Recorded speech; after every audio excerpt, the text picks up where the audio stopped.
from work to participate in the stream for a change. Good stuff. Hello, all. Hello. Am I sounding like Major's Musings then? Hello. Good evening, That's all. it. As I've just explained to everyone in chat, I've just had a bit of a wrestle with Geek Dog because she refused to get off my wife's pillow. And I think there might be a smell of something on my wife's pillow now because I think she was being told off. Anyhow, hello to Major's Musings who's joining us again, to Omen Owl and to Elfbait. Hello, chaps. How are you? How are you this fine evening over here? Doing good. So far, so good. I can't complain. I'm not dead yet. And hello to chat. Saxius is lurking in chat tonight because he's not feeling too well. Halakar's in chat as well. Halakar appears to have something more important to do by the looks of things.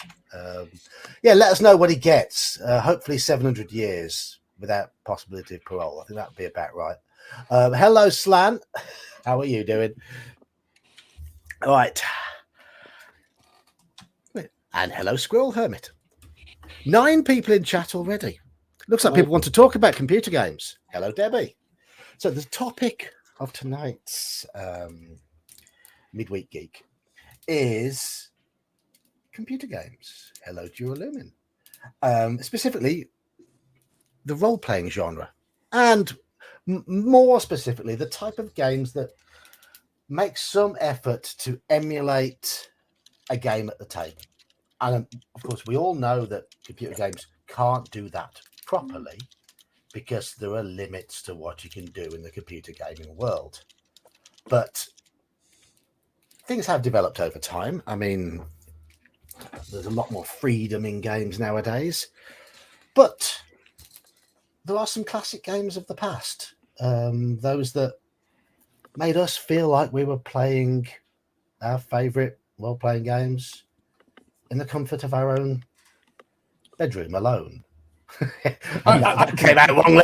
That came out really badly. On our little home computer.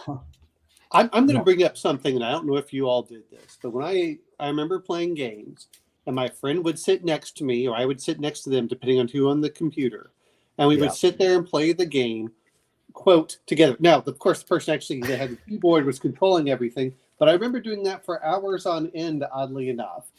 Yes. Hey, you go do this. No, you go do this. Well, here, let me go look up. I wrote this kind of collaborative gaming. Yes, we did the same sort of thing. Yeah.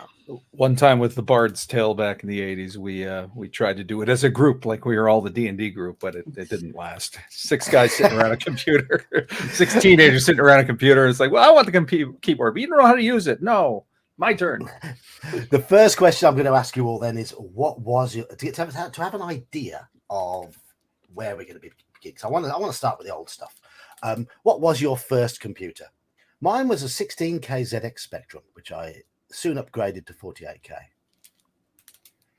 I had an Atari 800 with 64K, and I remember we thought we were big stuff when we got a floppy drive with it, and so my mother would sometimes program stuff. And to be fair, the first computer game I ever played on that, which I think was 1981 or 1982, was a game called Quest. I think it was called Quest, where it was ASCII, and you used your little keyboard to move around, and then if you want to do something, and each of the monsters was represented by a letter or a number. Not to be confused with a Tribe Called Quest, but can I kick it? You meant to reply to that. Yes, you can. Isn't that a Tribe Called Quest? I know the band's name. I am not familiar with the band. I'm familiar with one song of theirs. That's it. Yeah. So, Elf. Oh no, I'm here. I just had to slide off camera, and so rather than watch me pop in and out like a Muppet, I just turned my camera off. No worries. What was your first computer then, Elf? What have you got against Muppets there, Elfbait? Nothing, except for in the UK, it's a slur. Oh, it is, yeah. But it's a comic slur. I know. Muppet. It's like saying you fool. My first computer, it's 2 stages. The very first one I ever had access to was back in 1977 in my home. My brother's father, not my stepdad, but my brother's dad, who he worked for the Applied Physics Lab at the University of Washington, and he had started telecommuting that early. He would come back with a pile full of data, crunch numbers at home on this computer, and then cradle modem the information to work overnight, and then it would be there the next day. Well, anyways, in his spare time, he would sit down in the basement office and he would program in computer games in BASIC for me. Everything from an Enterprise hunting down a Klingon ship that could cloak, to a primitive version of Missile Command, Hunt the Wumpus, stuff like that, and then the first one that we ever owned as a family, we never had a console, like a gaming console or anything. The first thing we ever had was a Commodore 64. Right. Wait, and it looks like most of chat have gone down the Commodore route. We've got a few VIC-20s, some Commodore 64s mentioned there. Cybernaculum was partially started with an Atari ST. Anyway, Major's Musings, what was your first? My father always loved his toys, but the earliest I remember, we had a TRS-80, which was like this analog little machine from Radio Shack. He had a bunch of games programmed on it. The first one he got me as a kid was the old Tandy 1000. I don't know if you remember that line, another Radio Shack. I remember the name Tandy. Yeah, it's sort of a light grade PC. Had a whopping 3 megabytes of RAM, which we thought was big at the time. 3 megabytes was big. I'm going to say this much. For all of us that had the Commodore 64 and stuff, and while the graphics were somewhat lacking, those games were actually pretty detailed for everything that we had. And I remember playing those I think we had an Atari for like 7 or 8 years, playing that stuff. And then my friend with Commodore was very similar. And then we thought we were big stuff. We got the Apple II GS. So. Some of the earliest fantasy adventure games I played were on an adult friend in our life. We had the older D&D guy who was the friend to all of us, young kids, had a Trash 80 that he had beefed up big time. He worked for the computer department for the city. And he was one of those long-haired, ponytailed, bearded computer guys from the late 70s, right? And had some cool like pyramid crawl games, and one called, I think it was Death Maze or something like that. And I remember Rad Fleas, or as an encounter in one of them. Rad Fleas. Yeah. Well, I've never heard of the Trash 80. I've seen Grumpy Old Slander mention TRS 80s. Yeah. Oh, is it a nickname for it? Yeah, the Trash 80. Right. Okay. I've heard of the TRS 80. I've never heard of it called Trash 80, but I've never seen one. So it seems my little 16K Spectrum was probably the smallest of all the computers. You ever watched an old movie like Alien or Blade Runner? You've probably seen one in the props department. Yeah. Well, 1983 it was. I remember it well. It was around my 12th birthday. It would have been November 1983. But it was frustrating because I only had 16K of RAM, which meant my friend who'd got a 48K Spectrum had all the good games and I had all the rubbish ones. So, anyhow, which is why I couldn't play the first game on my list unless I went round to his house, because it wouldn't run in 16K. And this was a game in 1983 called The Dungeon Master by Crystal Computing. Did that make it over into America? I don't remember playing it, but then again, there was. Yeah, I know. I remember it existing, but I never played it myself. And, the hard part there is a lot of games changed titles when they came over here too. Right. And even companies who released them. Now, the reason I remember this one, and this is going to be an embarrassing admission now. The company that wrote it became a company called Design, who were known for dropping bits of humor into their games, little hidden bits of humor. And this was a very early D&D type game where you were it was text based. You were wandering around, you were killing monsters, gaining levels, finding loot, which was wonderful.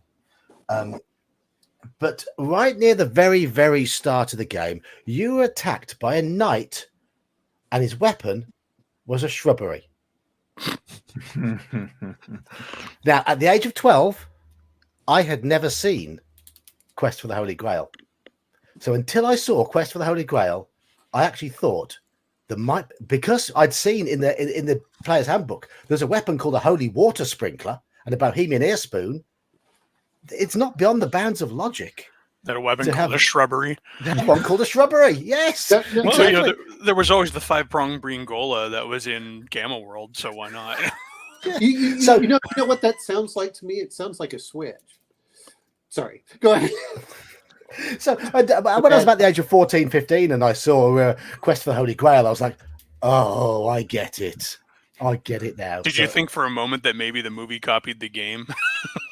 No, I wasn't that daft. Say your Wasn't grandma's got to be pretty hardcore if she's coming at you with a whole shrubbery and not just one switch off of it. But Anyhow, so earlier I remember it well because early on in the game you were attacked by a knight wielding a shrubbery.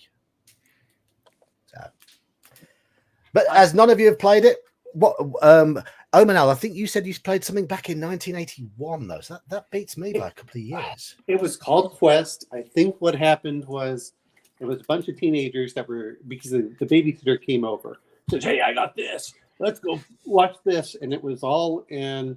They basically did D&D with a dungeon, and it was all ASCII. And the monster would come at you, and whatever letter it was, like M was for Minotaur or something, and you had different items in there, and you would try throwing it, and you'd see the little thing go across the screen, but it was all ASCII text for the video aspect, but it was not a text-based game. It was just like you'd see your character, and then you'd see this cue moving across. You're like, oh no, it's a quest, and it would like the M would start moving across.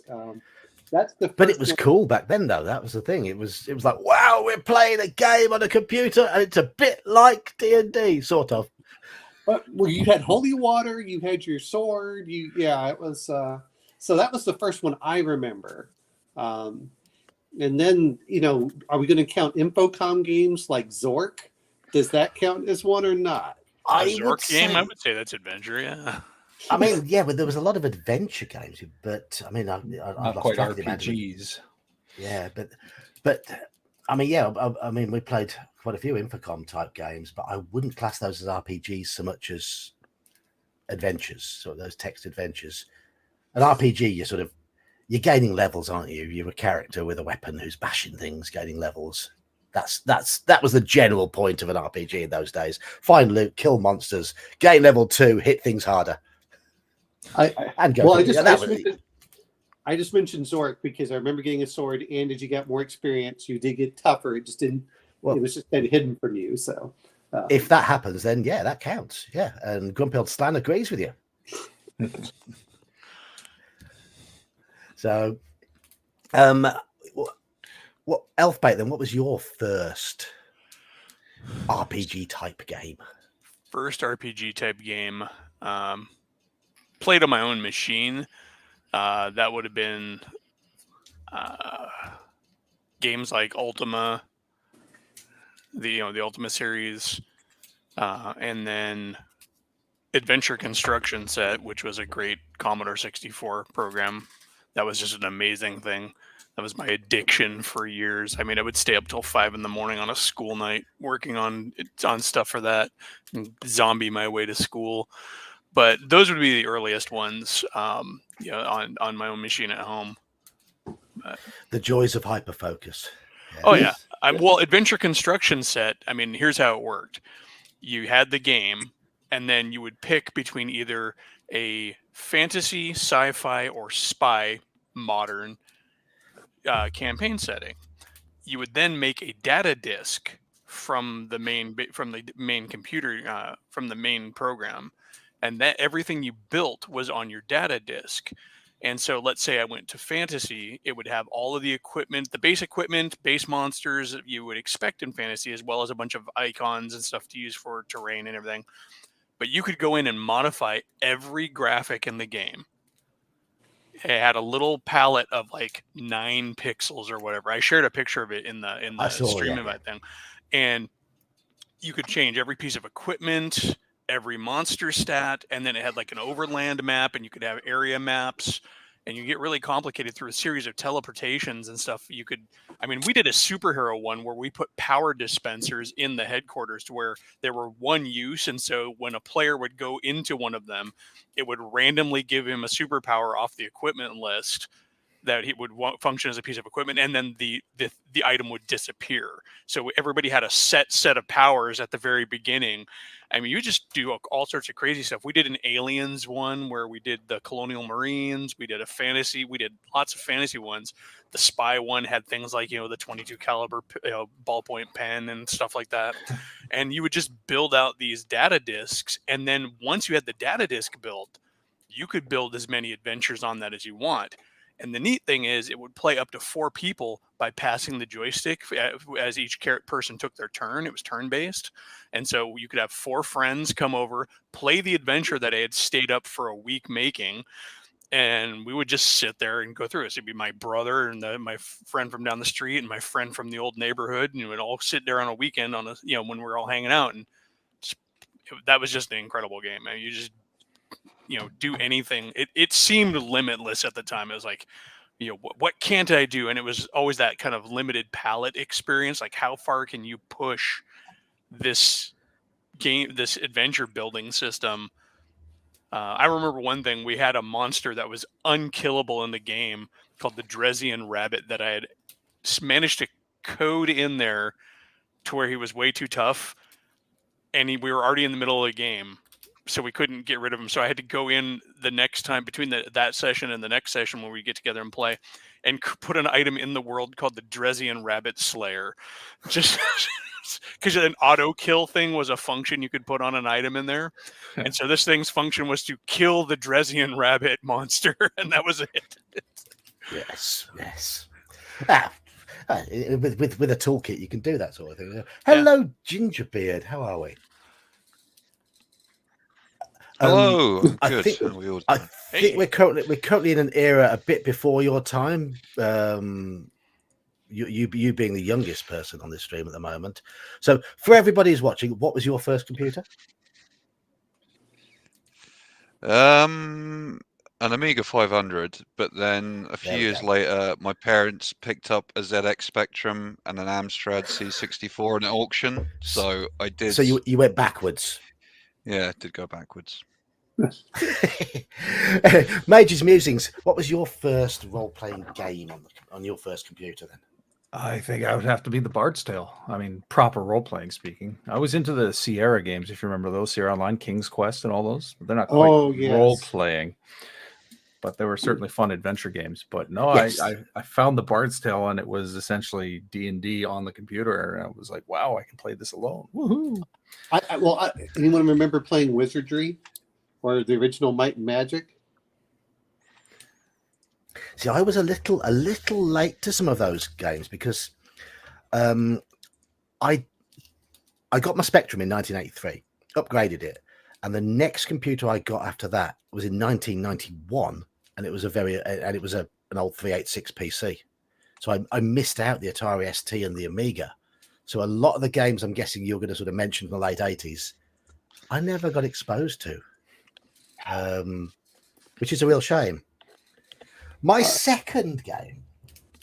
Now, this one, I remember seeing adverts for it when I first got the Spectrum, and I had to wait about 2 years for it to be released because apparently it was an absolute bugger to program. I was on its Wikipedia page earlier to try and find out why, and it was to do. They'd bitten off more than they could chew, and it was a game called Swords and Sorcery, and I saved my pennies to go buy that. And I don't think I ever got beyond about the first 5 or 6 rooms. It was just ridiculously hard, and I had no idea what was going on. And I got fed up with it. I saved all my money up, and I think pretty sure I deleted it. I must have loaded it 2 or 3 times, got annoyed with it. Like, I've had enough of this. Never saw the light of day again. But it was reviewed really well in the magazines. But they never gave any tips, unfortunately. One of the things which I needed. I loved about that era of gaming was No internet. that and trading floppies who went around with their notebook full of cracked copies of Commodore 64 games and went over to your friend's house and you're like, do you have Choplifter? Do you have Raid on Bungling Bay? How about Impossible Mission? And you trade them back and forth, not RPGs, but just the ability to like, trade games.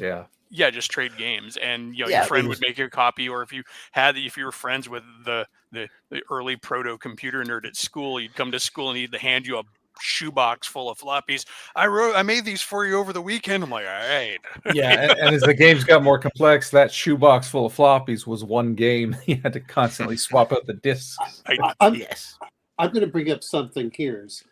Talk about that era of gaming. Not that we have it as much now, but I remember as a kid going in, looking at the code, because a lot of times you could actually look at the original code and saying, you know what, we're not advancing quick enough in the levels. And I don't remember what the game was, but I was getting tired of it because it was a double the experience each time. And I said, whoa, now, instead of doing this, we're going to bring the experience points from 100 to 10, per level, and then it doubled from there. And I was never initiated enough to do that. I was a computer user and still am a computer user. No. Wait a minute, Elfbait. You just did more with programming your whole thing with the with your palette than I ever did on the computer itself. That's true, but I used a tool set. Yeah. Well, I used the tool set to look at the compiler. I remember doing that with Bard's Tale too. I looked at it, and you could look at it, and you're like, oh, here's some of the secrets on the side to tell you how to win. I would say not a fantasy RPG at all, but there was a game called Impossible Mission that always stands out in my mind from that era of Commodore 64 games because an intentionally sabotaged, cracked copy of it started to circulate that did not have the ending in it. And so the game was a side scroller going through all these obstacle levels and stuff. I remember it, trying to find your way out. Yeah. And it would never have it, but there was a version that was floating around that you could never beat. It would just be an endless loop of running through all these tunnels and going through all the puzzles. And it took us years to finally find that out. This game is impossible to beat. I'm getting super good and I can never get out of it. I've solved all the puzzles. Where's the exit? And it'd been pulled out of the game. I'm going to bring up one other thing because this always bugged me about whether it's Bard's Tale or anything else. Does anyone remember that you could be in certain areas, and Ultima was one I did not like, where you could not attack diagonally, but the monsters could. So you always had to be careful when you fought. Remember that, but well, yeah, the monsters could move diagonally, but you could not. So you had to, and you could only attack in the up, sideways or down, but you could not attack into the corners. And I was like, oh, come on. So that was one. I sometimes died a lot if it was an invisible monster. That was one. And the other one was for Bard's Tale, where the dungeon, you go through the north part of the dungeon, and you'd end up in the southern part of the dungeon. Yeah, it would wrap around, which made it mapping really hard. It could be done, but you had to constantly use your scry spell to get your exact position in order to triangulate. So it was a pain, but it made the mapping challenging. God forbid on the Ultimate games you went through one of those portals and didn't know where the hell you were. I in a lot of games, I'll be honest, I never finished. Like I never finished Ultima 4. I got to the very end, it would ask, well, do this. And I put in exactly what I remember finding, like, this is wrong. And I'm like, you son of a and then it would make you go through the whole dungeon again, which took you like 2 hours to get through to go right back there and said, all right, I'm pissed off there. And that was one. And then for Wizardry, I don't think we ever finished that one. We got super close, but there was that. And then of course, remember that when the characters died, it was permadeath. There was no like going back and saving. Yes. I never played any of the Wizardry series. I didn't play any of the SSI games, which obviously we're going to come to in a bit. And the Ultima games, when I got my PC, the current one was Ultima 7 at that point, and it required a 386 DX33 to run it, and I had a 386 SX25, which was too slow. So I never got that one. I got Ultima Underworld instead, which was very chuggy in that computer, which I finally, when I got a Pentium a bit later on, finally ran it on that and finished it on that.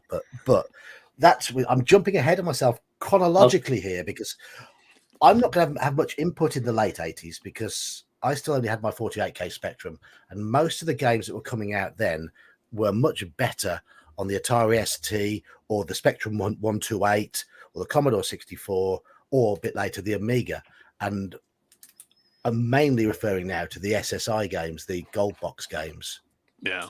which I'd never had them from my Spectrum. And because I dived straight in with a PC in 1991, I'd almost gone past them by that point. My friend, in Wizardry and Ultimate, a lot of these were in the mid '80s or so, or Might and Magic. A lot of those started off, and then you look at them like Wizardry 7 years later. But I remember the SSI game. I met one of them. I don't remember which one it was. We're talking probably '89. The two main ones I remember are Curse of the Azure Bonds and Pool of Radiance. I just remember we bumped the stats up all the way to 18. You maxed out, and you still died from like left and right from the monsters. It's like, hold on, I'm maxed out on everything, and I still die. It's like nothing. Yeah, those games were my little brother's big thing, and at that point, I think I was kind of out of computer RPGs. I was kind of in the snobby stage of I play real RPGs at the table where you have actual choice, and I'm old enough, and my brother just dove headlong into those games, and yeah, they were cool though. What I remember most about them is that they had accompanying actual AD&D products. Yes. Yeah. I'm gonna mention one thing. Let's not forget the old 8-bit MIDI music that got played over and over in Ultima. And I have that song stuck in my head eternally. I never played Ultima, but it was Final Fantasy on the Nintendo that was big, and the 8-bit, just gets repetitive, but it's stuck there. I recently went through it again with my little NES Mini and was like, this is actually kind of fun, but the music, and anyone that remembers the old, and I know the bard that made his music mention this with Bard's Tale, when your bard ran out of songs and it got super quiet. Yeah. Oh no, I have to play more songs. And so you remember whichever song got played for 12 hours straight for 100 days on your computer. Being with me with Bard's Tale, I did get a copy of it for my PC, but I'd already played Ultima Underworld by this point, which was a full first-person 3D scrolling screen. Yes, and I had that feeling like I'm not going back to just going flick through squares. Which is a bit of a shame because they remade Bard's Tale a couple of years ago. It's updated. I haven't taken a look at it, but they did the whole trilogy with sort of a modern update with better music. Well, when I got my first proper job, it was working initially at US Gold, a computer game importer. They got taken over by IDOS Interactive soon afterwards. But some of the games that I had access to when I was there were the Might and Magic games. And I remember being told, oh, Might and Magic, this was quite old now. It was about 3 years old. You can take it home and play it if you want. And I was thinking, I've missed out on so much because I really enjoyed it. Really, really enjoyed it. But that was, again, we're moving into the mid-90s there. So in the late 80s, were you playing games by that point, Gingerbeard, or were you still a little small? Still a little small. It would not have been RPGs. It would have been like fumbling attempts at Batman on the Amiga and stuff. I couldn't even finish the first level. Yeah, that and the RoboCop game on the Amiga that I couldn't finish the first level of either because I didn't realize that you could fire diagonally at the ED209 at the end of the first level. So what was your first RPG? Can you remember? It's going to be a difficult one. It would have been a while till I got into RPGs.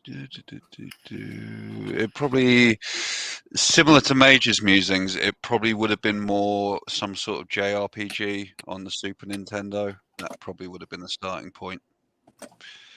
Yeah. So completely different way into into computer RPGs to the likes of me, because even though I missed out on all the gold box games, I wanted to play a D&D game. And my next RPG was 6 years after Swords and Sorcery, and it was Eye of the Beholder. Which of course was flick screen moving, because I hadn't played Ultima Underworld by this point. But Eye of the Beholder ran perfectly on my computer. It used D&D mechanics, and it was a dungeon crawl. And I loved it. Absolutely loved it. Do any of you like remember Eye of the Beholder at all? I remember it only because I bought it off GOG like 3 years ago. I did don't exactly remember the same thing this year, and I played it for like 10 minutes and found it a bit too clunky for modern sensibilities and never touched it ever again. Yeah, I pretty much the same, but it was a $2 purchase for the trilogy, so I was like, I can survive.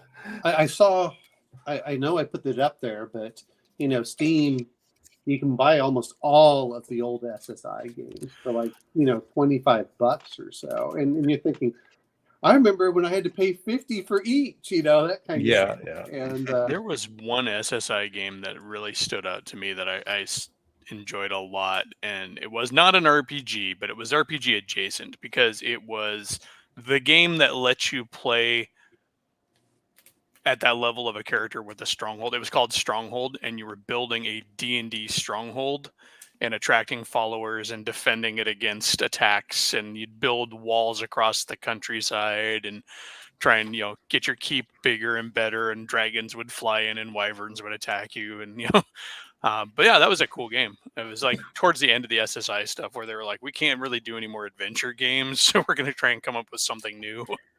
I think one thing that put me off with the SSI games is that I'd been put off the whole concept of Dragonlance at this point by the fact that a friend of mine was obsessed with everything and had collected everything and kept trying to get us to play the Dragonlance modules in D&D. And when I saw the SSI games and they were doing Dragonlance, I was like, oh, God, Lance. I look back now and I look back at and I never bought the Dragonlance Adventures hardback, but people said a lot of good things about it. And I have since played a game in the Dragonlance world and thoroughly enjoyed it. But I was just so put off the idea of Dragonlance that I did the SSI. I was like, oh, I don't want any more Draconians. I've had enough of them damn things. I didn't want to play the Heroes of the Lance because they bored me. I enjoyed the books. I didn't want to play the characters in the game anymore. And also the other games were Forgotten Realms games. And I was a Greyhawk hardcore nerd. And it was and that felt wrong. I was thinking, where's the Greyhawk games? They're doing Forgotten Realms. That's wrong. So yeah, I mean, I know I played role-playing games on the computer, but I'm thinking that I started getting into the MUDs and stuff like that. I think in the 90s is where I'd rather, where everyone did the text-based and you're going through and you'd fight monsters that way. Those were the ones that I started remembering in the 90s. Oddly enough, even though there was graphics, I kind of preferred the actual, I've got a modem. I can interact with other human beings. Yeah. I partly blame the fact that I discovered MUDs through the university computer rooms on the fact that my degree went downhill after the first year at university because a friend of mine was like, I found this D&D type game. If you go into the computer room and you go to Telnet and you telnet this particular code, it'll take you to something called a MUD. It's a multi-user dungeon. Lots of people running around killing monsters. And I was like, oh, it's D&D against lots of other people. That type of thing. So went down there and immediately became addicted. And yeah. As we all regret that time that we spent there. Yeah, once I had access to the internet and a PC, I discovered MUDs and mushes and muxes and all of that stuff and spent way too much time in text-based RPG land, mostly World of Darkness stuff at the time, because, of course, it was the 90s and I'm so glad I didn't have a modem in my PC at that point. Otherwise, I'd have been in horrific debt to the telephone companies. Yeah. I hate to think what sort of bill we ran up on the university computers down their lines, because there were times when we were there for 48 hours straight without sleep, when we'd only leave the mud to go to the toilet and to go out the computer room and across the road to the takeaway that closed at 3 a.m. And that was it. You just remind me if there was what was it? It was like Spud Shack or something like that. Now, Millie, this was later on, and when I just remember doing my engineering, we'd have to stay there until like 2 a.m. doing stuff. Like, I'm going to buy this giant potato that has a Parmesan chicken on it. And it had all this different stuff, and I'm like, oh, I still miss those potatoes. We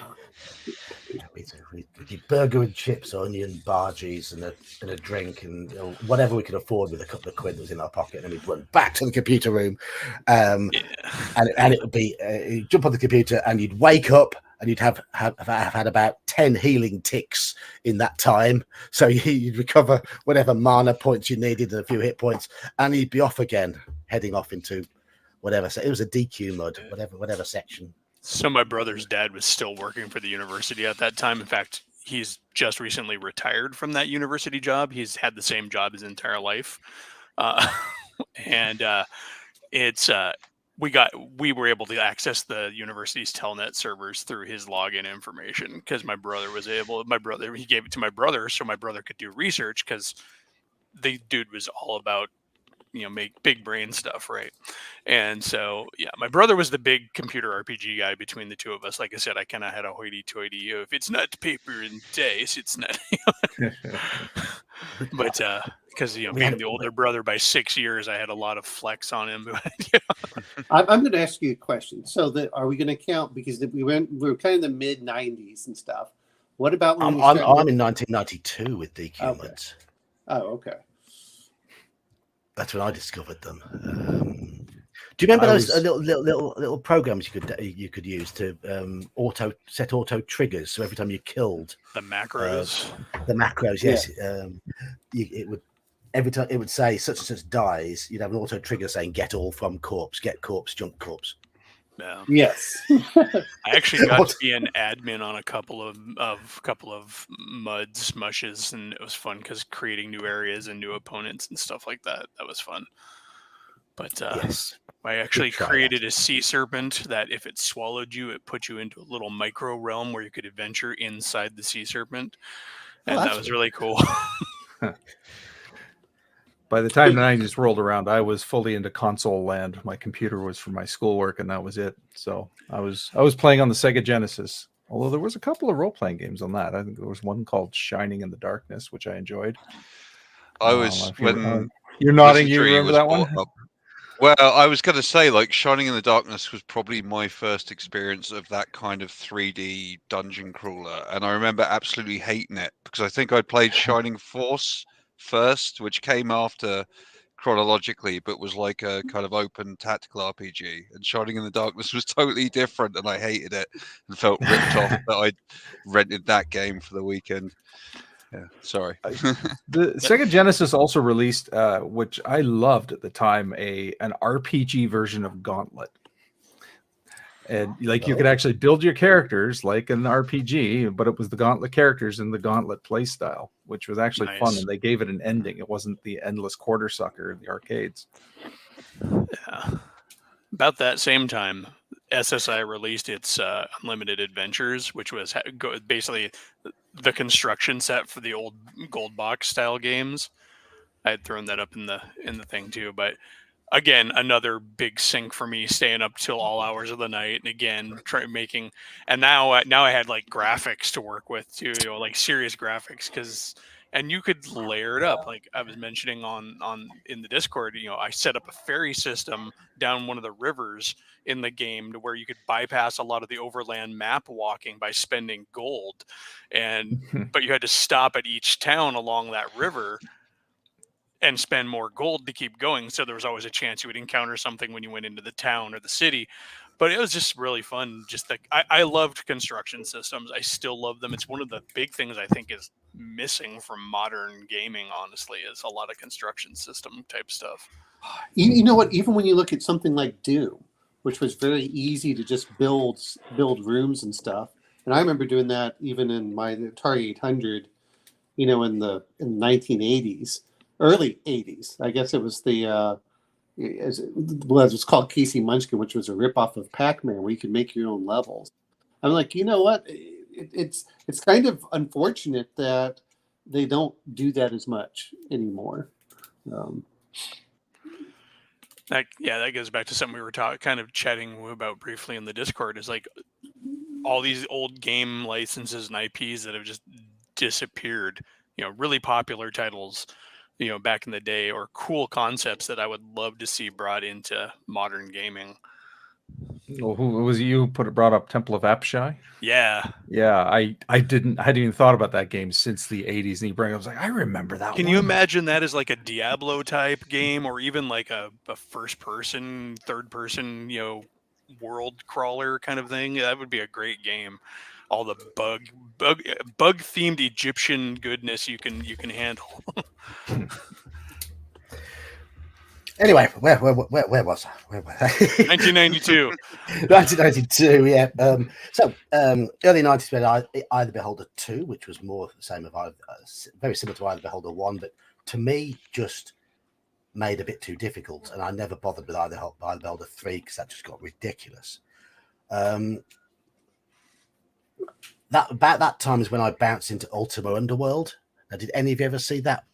That one, it was in the Ultima world with Lord British and all that sort of stuff. But my friends were all into it and they all raved about it, but I didn't have a computer with the processing power to play it, so I was all jealous. It's like, you know, well, I don't want to play. Like Elf Bay, it's like I play the live game. I'm prepping my live game, so that was the problem with it. Real games. It was very demanding on the processor because it was a full scrolling only a little view window, but it was scrolling with shadows and things moving around that you had to kill with your sword and blast with spells. And when I finally got a computer that could run it smoothly, I absolutely loved it. My original computer was very, very sluggish with it, but invested a lot of time into Ultima Underworld 1 and Underworld 2. I thought they were way ahead of their time. I mean, there's a lot of them, and now they just disappeared. Like we were talking about with Elf Fate. You know, look at Ultima, which I grew up as a kid. I remember it. My friend being sucked into Ultima Online in the early 2000s, and it just kind of disappeared. And you looked at it, and it's because now EA owns some of the rights and Richard Garriott owns the others, and it requires them both to agree before you can make any more out there. And you're like, okay, well, it's just going to die unless someone pays a lot of money one way or the other.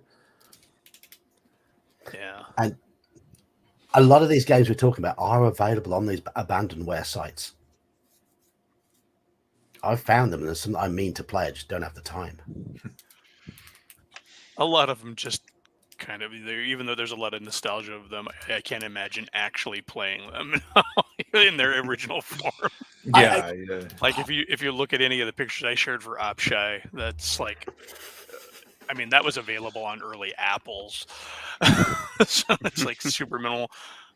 And I'm okay with some of them being the 8-bit stuff, but I don't think that I can take the wizardry style scrolling. You move forward and then it stops, and then you have to fight the. And I remember at the time it's like, oh, this is so cool. But nowadays I'm just like, you know what? Update One the time graphics. Doom was cool. Yeah, well, I still you're right, but it's funny. My friend one time was trying to play a game. I said, I just can't take any more there. The graphics are just too far back. But what's funny is I'll play some other games that have similar graphics. It just depends on what they're playing. But there's a lot of indie games that that intentionally recapture those old graphic styles. But a lot of times they have better gameplay, and that's one thing I've always told a lot of people when talking about video games is like, I will happily take a reduction in graphics for enhanced gameplay. Give me a game that's got, when people were talking about like, oh, World of Warcraft, it's all cartoony looking, it's not realistic. I'm like, yeah, but look at how much crap there is in it. Well, here's the other thing: is it ran very? Because I remember speaking. You could run it on any machine. Is one thing about World of Warcraft. Well, I mean, Warcraft 3. My friend had a potato of a laptop, and it ran that one just fine. Yeah. And all these people acting like graphics. And the reason I mentioned Warcraft 3 is we did play some of the mods that they did do in there. Speaking of, how you could build stuff up, where it had the level aspect, and it had, people. What amazed me what people could do with that cut down programming language. So it did feel like an RPG when you'd play it, but it was only like 2 hours. It was not a campaign aspect. Yeah. I need to start concentrating on what chat are saying. So I feel we've abandoned them slightly, just like those old programs. Mostly just riffing on what we're saying. Yeah, I mean, exactly what they're having. Yeah. I think Mark Holtman's right here, and he says that good gameplay makes a game fun to play over and over. Shiny graphics make it fun to look at for a few minutes. I have heard 20 minutes is about how long graphics matter, and then after that, it doesn't matter as much to you. It's all about the gameplay. There gets to be a point where I'm just like, there's that damn bird tweeting again. Yeah, I could care less about the sound and the graphics and stuff half the time. It's like, oh, look, there's that same wind loop. In recent years, I've gone back and played a game of the original Civilization, for example. And obviously by modern standards, it looks terrible, but it's still an absolute classic game. And I'd like to play through Ultima Underworld 1 and 2 again. One thing I liked about, I don't know if the spell casting system in those games was based on finding runes, and you had to collect combinations of runes to cast. And it was a real sense of progress when you found a new rune which gave you new combinations and new spells, and suddenly you got a much better spell in your repertoire because you'd found that rare rune that was tucked behind the monster that used to batter you 2 levels ago. That sort of thing. Should start doing that to D&D players at table games. Yeah. It was really I remember doing that where you had to hunt down you could only find it in like the deep forest. And you only could, exactly. I enjoy that aspect, and I kind of wish. I know we talked about this, for spell casting, or at least one of them is. I wish that a lot of spell components were hard to find, so it made the spells special. Yes. People act like Backguano. I'm like, look, you go anywhere in a dungeon, you automatically going to find Backguano. But if they said, oh, by the way, you have to get sulfur from a volcano to cast it, that would be a completely different aspect. But in D&D, if you go fishing for bat guano, you're probably also going to end up with an armful of rock grubs. At least if I'm running the game. I would change that to make it giant bat guano, to make it more difficult to get hold of. Because you've got a bit of a fight. You've got a fight on your hand. Well, the other thing about components is that they get wrecked. Oh yeah, you guy falls into the river. That's exactly. it. You get flamed by the dragon. Your spell components just went up. Spell components. Your spell book just went up. Exactly. But I wish that it would make it those spells were much more special once you get up to a certain level. Like first and second level, fine, but third levels where your character really jumps. And anyway, that was one of the reasons I did like a lot of these, where you had to go hunt for these special ingredients, or you had to go hunt for this. Like, where can I find it? And you'd have to go look, and it's in the back corner way over here, hidden. And sometimes you got to get the cheap book to find out, where it was. Anyway. So, any other games people remember from the early 90s? Mid-90s, but okay. Well, in the early 90s, I was picking up probably some of the older games, which, to be fair, those games stayed around for a few years. But yeah, I don't remember too much. Or the ones I were playing were more like sci-fi games, or there were games like Fallout, which had it wasn't Fallout, but it was very similar, where you go wander around and you find special skills, and you could increase them by your levels, and it was a post-apocalyptic, but. I don't remember the D&D so much. Yeah. Don't start saying Fallout was like a D&D type game, because then DK will now think he's won because he was. Don't summon him. No, but we can shift over to the Elder Scrolls games, which are very similar to Fallout. Daggerfall, the game changer for me and my group was Daggerfall. Here, I mean, the company I worked for had the license in Britain for Arena Elder Scrolls, and it was a game that it had been released about a year or two before I worked there, and I never got around to playing it because within 3 or 4 months we'd been bought out by IDOS. It had been dropped off the things we support, which was a real shame. So I never got to play any of the Elder Scrolls games. I heard a lot about them, but I think I was more into the science fiction mech warrior stuff, and I always enjoyed the what's the other one that they had? I enjoyed stuff like Civilization and those kinds of games. So I like to play the strategic games rather than the role playing stuff, because I like to have physical people to play. Civ and Civ 2 had pretty much taken over my gaming in the early 90s, and MUDs. And I had a Tetris game on my computer as well. By that point, my roommate / best friend since junior high had bought his first PC, and then we got Daggerfall, and that was the first time I ever played a computer RPG where I really felt like I was getting into a deep, layered world, because it was the first game I ever played where things I did had consequences I didn't actually know. A lot of those games in the past, it was very immediate. Like, if you were doing it, it was having an effect right then, but you didn't have these things going on in the background, like faction, approval and stuff. Like, it would end up with Daggerfall or picking up that damn mummy finger and being terrorized by that freaking mummy every time you tried to rest. Yeah, you just find a mummy finger in a dungeon, and you're like, oh, cool, haha, I'm going to pick up the mummy finger. And then the mummy comes looking for it later on in the game. Not right away. Like, there's a timer in there somewhere, like down the road you camp, and all of a sudden you get woke up by there's a creature nearby, and it has this horrible shriek. It is like outside your inn room, and at one point, to get away from it, you'd have to leave the city and go to another city. So you would have to leave your inn, try not to get killed by the mummy. The best way to do that was to get up onto the rooftops, because that's the other thing. Daggerfall will let you run on the rooftops. Run across the rooftops to the edge of town, get on your horse, and ride away to the next place you could before that mummy would catch up with you. Until you gave him his thing. And at first you don't realize what's after you and why he's after you. It's like, so the goal is to give the mummy the finger, huh? Exactly. But also, go ahead. So those sort of things make the game feel more like a proper RPG, though, don't they? Well, yeah, or like having the world react to you, or realizing that going around town murdering people doesn't just get you, in trouble with the town guard, but eventually the Thieves Guild or the Assassin Guild comes up and says, "Would you like to join?" And you're like, I didn't even know I was trying out, but. Or if you're just kicking ass as a fighter, the Fighters Guild is like, "We hear you're a mighty warrior. Would you like to join our guild?" And you're like, "That's pretty cool." Yeah.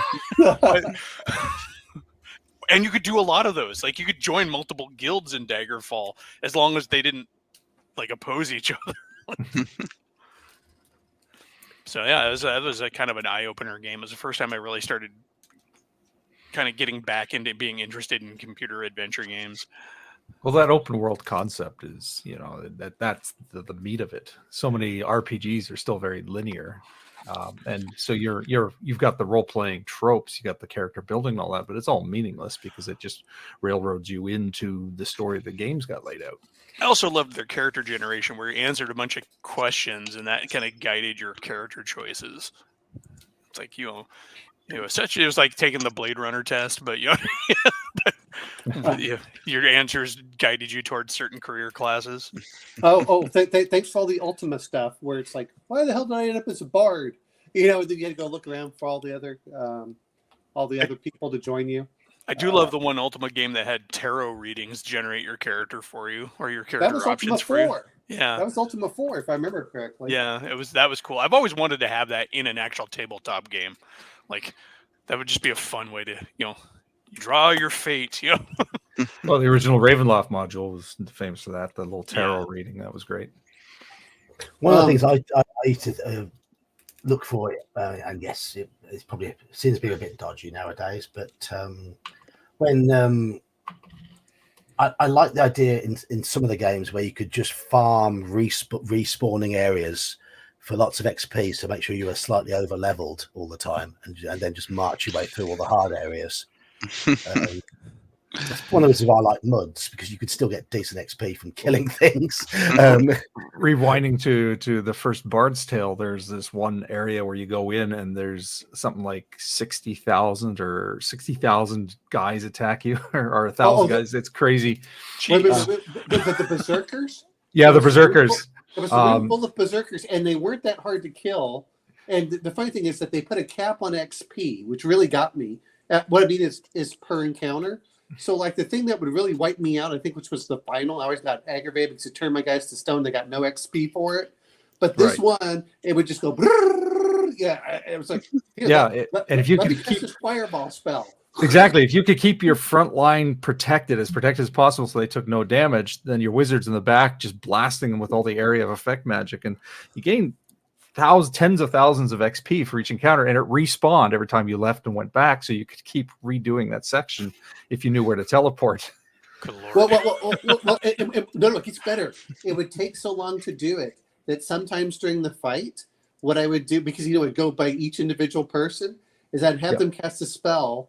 I would go in, take a shower, and come back. Yeah, because it calculated every individual monster's attack, and then when you cast the area of effect spell, it would affect each individual enemy.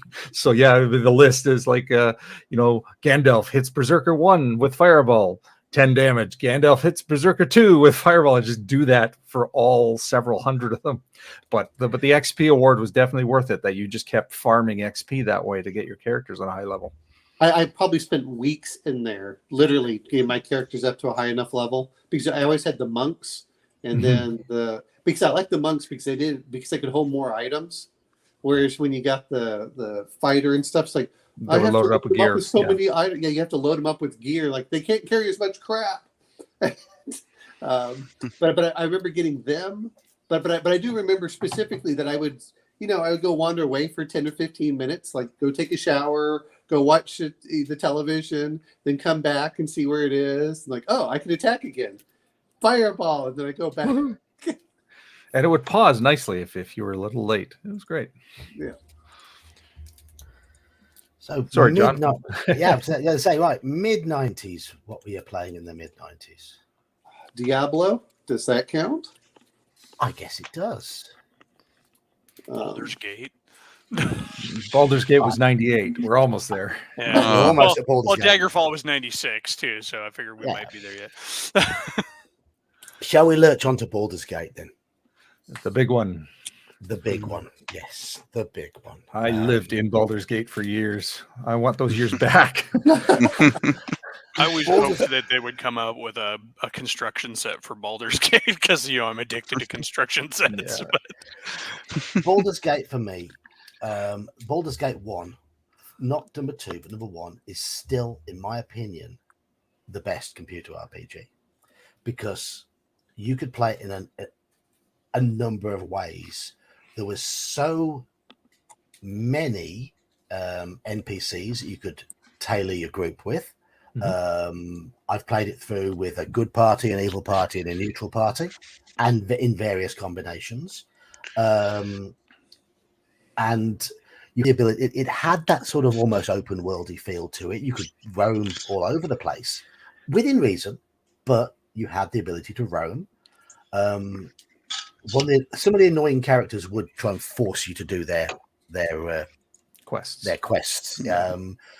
But also you could farm areas as well because of respawning monsters, and then you could keep going back through areas and keep waiting for the vampiric wolves to appear, and then pepper them magic arrows from a distance because they're worth good XP. But there was an XP cap on it, wasn't there? So and no matter how at highest possible level, those end fights were still pretty tough. But it was a massive game. It just sucked up so much time. And who else was an absolute miser with the equipment and had a chest in almost every town which you dumped all your spare equipment in, thinking that those 20 healing potions will come in useful. I'll stash them here. 5 levels later, you go back. Oh, I've got 20 healing potions still stashed here. I've got another 50 in my inventory now. Well, it's not just Baldur's Gate. I remember doing that with lots of my stuff. It's like, why can't I throw more things into the chest? And you come up with, well, I have to sell some of these off now. It was funny because you get, I don't know how you guys are, but whenever I get like potions, I will hoard them instead of using them on the monsters like I'm supposed to, and go, yeah, it's like my father in medical care. Dad, just use it. Yeah, I really liked how Baldur's Gate used side quests and stuff, and I've one of the things I'm woefully inept at in running games nowadays is I seem to like not do a lot of side quests. It's something I'm trying to get back to, where you're on your way to get something and you get to somebody and then they send you off to somebody else to get the thing so you can get the thing from them, or that kind of stuff. I watched a retrospective playthrough of Baldur's Gate recently, and I'm like, there's so much texture in your campaign, even a tabletop campaign, that comes from that. And it always felt to me like it was needlessly convoluted, but I'm like, that's the game. I'm going to bring up something. When you talk about side quests, I don't care what game it is, I'm going to jump 20 years later, like to Witcher.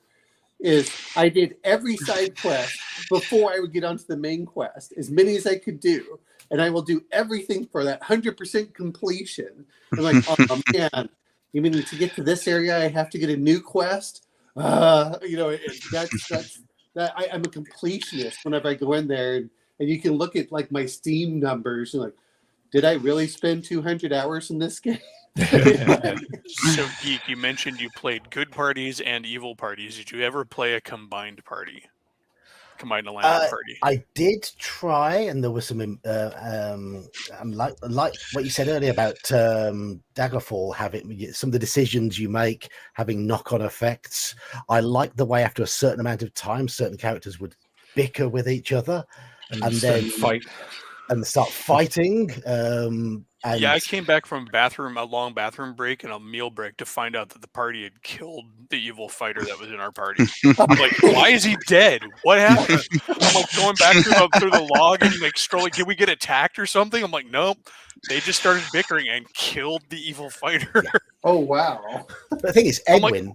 I didn't think that would even be possible in a computer game, like, because bickering and back and forth, idle activities, had become kind of common at that point, Evil around every corner. Careful not to step in any. Yeah. But just to come back and find out that the party had flat out just murked the fighter was just. My favorite. Shout that the NPCs had would be the drow who shouted, "Male, get me something to eat." Yeah. that was Viconia. Yeah, everyone's favorite waifu. It does. I do find it interesting that, of course, around just a bit later you get the Icewind Dale games, which I think, like, as far as the setting and the map goes, I prefer Icewind Dale. But Icewind Dale, you have to create the whole party yourself, and it's just not as characterful, so nobody remembers it as much. It was more linear as well, I think, Icewind Dale than the original Baldur's Gate. But Icewind Dale was a fun little diversion. Yeah, it wasn't bad. I never got all the way through Icewind Dale 2. They changed to the 3rd edition mechanics for that one. And I never played Icewind Dale 2. What I did like the fact, for me, I was playing these in the late 90s. I'd seen 3rd edition D&D had come out, and I liked the fact that these games used AD&D. And yes, they had taken liberties with a few of the mechanics, but that was understandable. They'd been adapted to make the game more playable. And of course, did almost smash my keyboard when a kobold hit me with a bow for 10 damage, and I had set the slider to core rules. Oh, They had things in there which weren't core rules, as you say. Yeah, critical hits and things like that. I'm sure critical hits are in there. I think. Mhm. Yep, and I didn't they have the infamous sort of composite bow using strength bonuses and things like that, which was never in the game rules. But I think that was in Also- a Dragon magazine, to be fair. But That was the Well, bow built for strength. First Oh, right. edition says you can have weapons created to utilize your strength. They don't give yeah. specific rules. They just say it can be done. yeah, I remember 2E gave you the option to do that, but it would cost a multiplier or something. But I think it was effectively core in Baldur's Gate, wasn't it? Wasn't it one of the standard rules in there? It had been adopted. Yeah, I think they were starting to play with. That was when the game companies were starting to play with weapon modding as a video game thing, and so you could go in and get stuff built for you. Right. It's the slippery slope started right there. When did Baldur's Gate come out? 98. So it was right after, they probably did it right after Diablo, where you did have that ability. So they're all taking that Diablo stuff. That's why I was checking for the date. Yeah. And like saying about certain items having impacts much further down. Do you remember the pantaloons? You found these random pantaloons in Baldur's Gate 1, and they didn't actually do anything until you got late on in Baldur's Gate 2. Yeah. I don't remember them, but it was the 90s. So we weren't really paying attention or caring about much of anything in the 90s. So I remember in Baldur's Gate 2, the human flesh armor. Once you figure that out, it becomes Viconia's best friend. Yes. It makes her 100% magic resistant, and then you can just walk up to the Irenicus at the end of Baldur's Gate 2 and just have her stand there and draw all the attacks, and that's it. There's nothing he can do because all he does is magic. Cheap way of beating Irenicus. Yeah, well, there were all sorts of little ways of playing like that, and But until then, you got to walk around with this human flesh. It's like, okay. but I think that goes back Viconia's not going to struggle with that, though, is she? That goes back to one of the earlier comments, though, how flexible that game was and how you could choose to play it. There were so many ways. You certainly could with Baldur's Gate 1. I mean, much as I love Baldur's Gate 2 as a game, I found it a lot less. There was a lot less freedom in it. It's interesting watching those retrospectives I did, though. There's a lot of reasons for that. They basically were just getting their budget and their build time pulled out from under them constantly. Right. And then you wonder, then everyone's like, what happened to these great games? Like, wait a minute, they made tons of money. Software companies happened to them. That's what happened to them. Well, yeah. I mean, I hate saying this, the 90s, I really did feel, there were so many good games coming out. They were so in depth. The gameplay was not 6 or 8 hours. It was like 20 to 40 hours were standard, if not more. We're talking just like first person shooters and stuff. And then everything went towards more graphics, and the games just got shorter and shorter and shorter. And like, Thanks, guy with a suit and tie in a boardroom somewhere. And you could have hundreds of hours out of the Baldur's Gate games. There's so many side quests and party combinations. Oh yeah, hundreds. Lightweight. I spent thousands. You just go through it. Sometimes you just like totally cheese it and see how good you could do. What if I went through with the absolutely most craptastic characters I could possibly do? Sometimes you force yourself to take those couples because there's always one lame character in the couple that you do the thing where you like leave the one that you want like off on another screen and then get the other one killed and never go back. I like maxing out my character, then going back to the beginning with that same character and seeing if I could do it solo. It didn't often work. There were some insta kills that get you regardless, but it was interesting to try. The thing is that you're mentioning is that's why they hated these games, because we would play them for weeks or years on end. Oh yeah, and they, we want. I'm like, no. Well, I mean, that goes straight back to tabletop RPGs. Honestly, they're not the best money-making strategy. Well, I need 4 books, and I could literally play forever. well, you know what? That's true. But and I was somewhat of a completionist. That was one of the reasons I liked 1E so much, was that it seemed to expand and make the game better. Or and then some of the things for 2E. Now, not all of them, but I like the fact they had settings and they would support them. I'm just kind of disappointed currently in the current RPGs where they bring out a setting and then it's never supported again. And I'm like Eberron, or whether you like these or not, is Eberron, Spelljammer. There's nothing like we're going to be bringing a whole set of supplement for this game for the setting for you.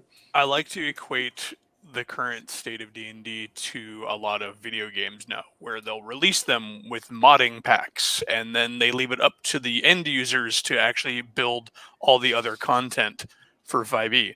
Because yes, Eberron may not be supported by the company much, but if you go on to DM's Guild, there's a bazillion things for Eberron. Sure, and you're right, but I meant from a core standpoint. You think that would be one thing that they're trying to do?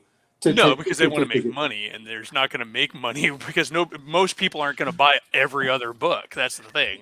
Yeah. I mean, I guess we're veering off of video games for a sec, but the model Wizards, it seems to be they are giving players new options rather than DMs new world building options. Yes, and everything is all about the new class, the new twist on the class, the new feats, the new abilities, and that just drives me insane. It's like, no, if you're gonna build your brand and you want to keep people buying, give us meat. That's why I like, again, first edition. You had something like the Manual of the Planes, which gave you a guide on how to do extra planar stuff, but there wasn't a section with 50 new classes to drive DMs crazy.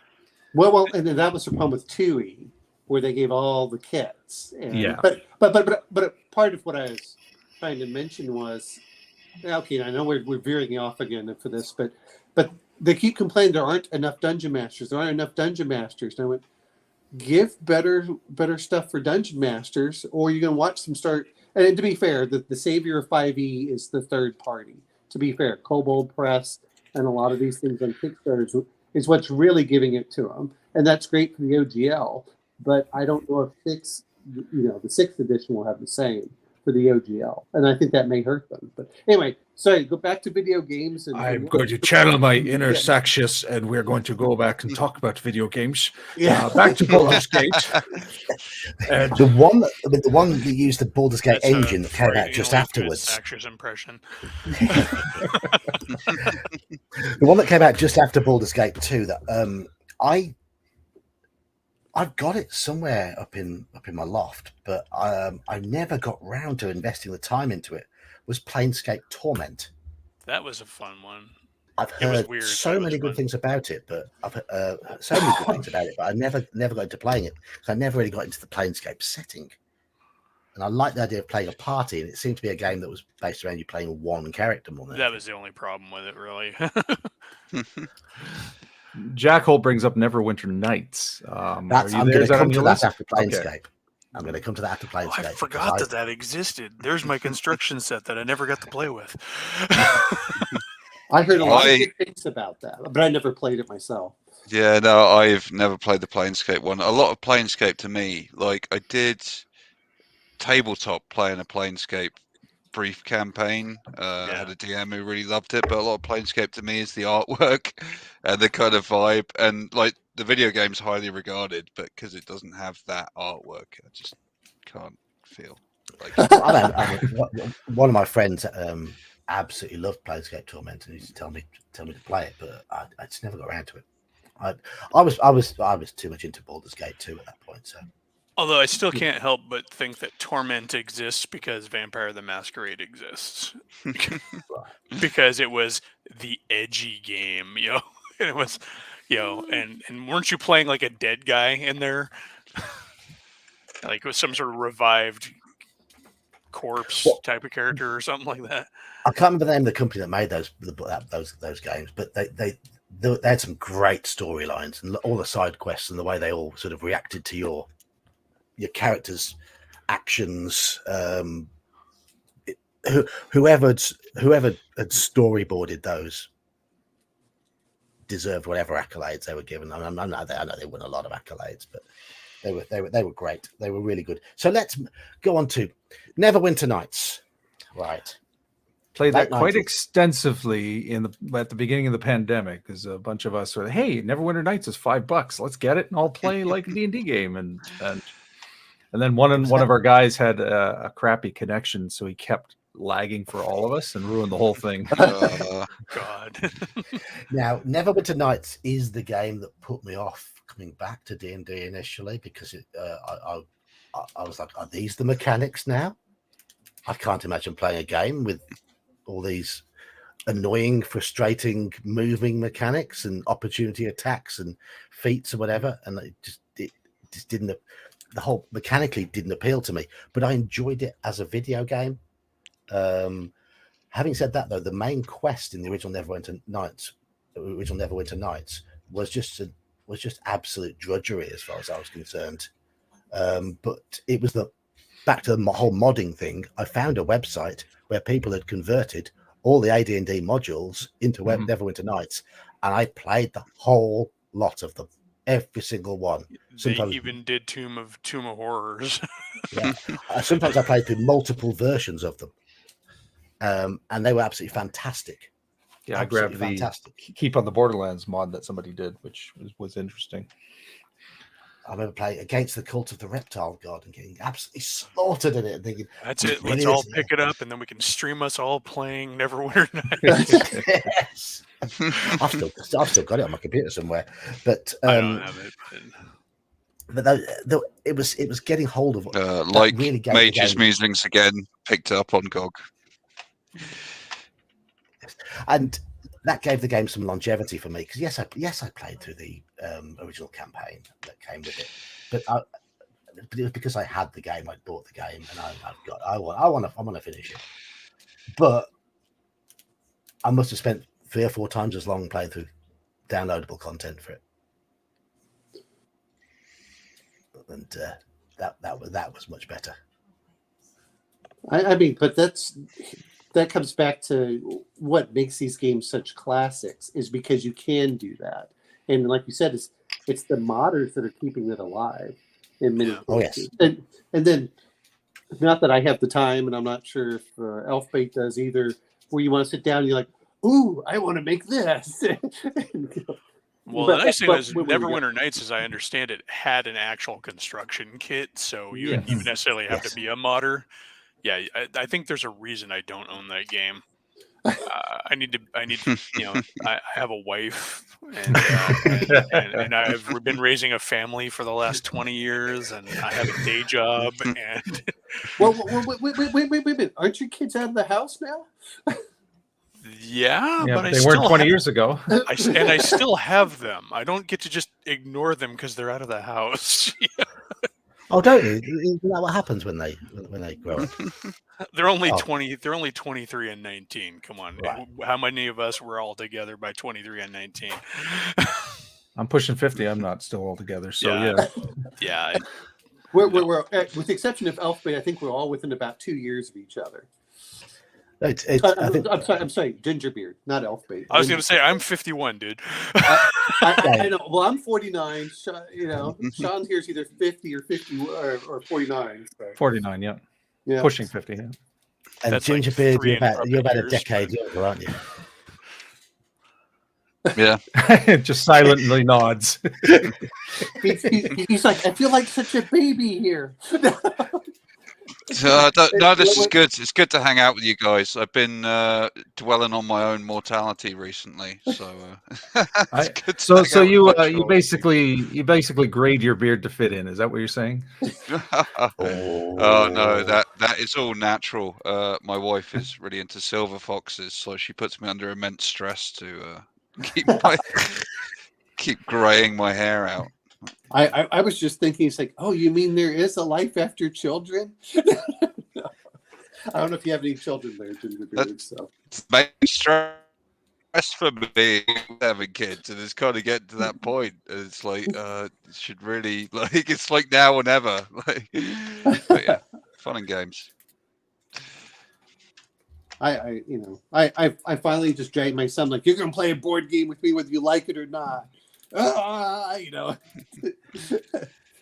then he's like, I had fun. I'm like, oh, so you're gonna do it again? Well, maybe. I'm like, all right.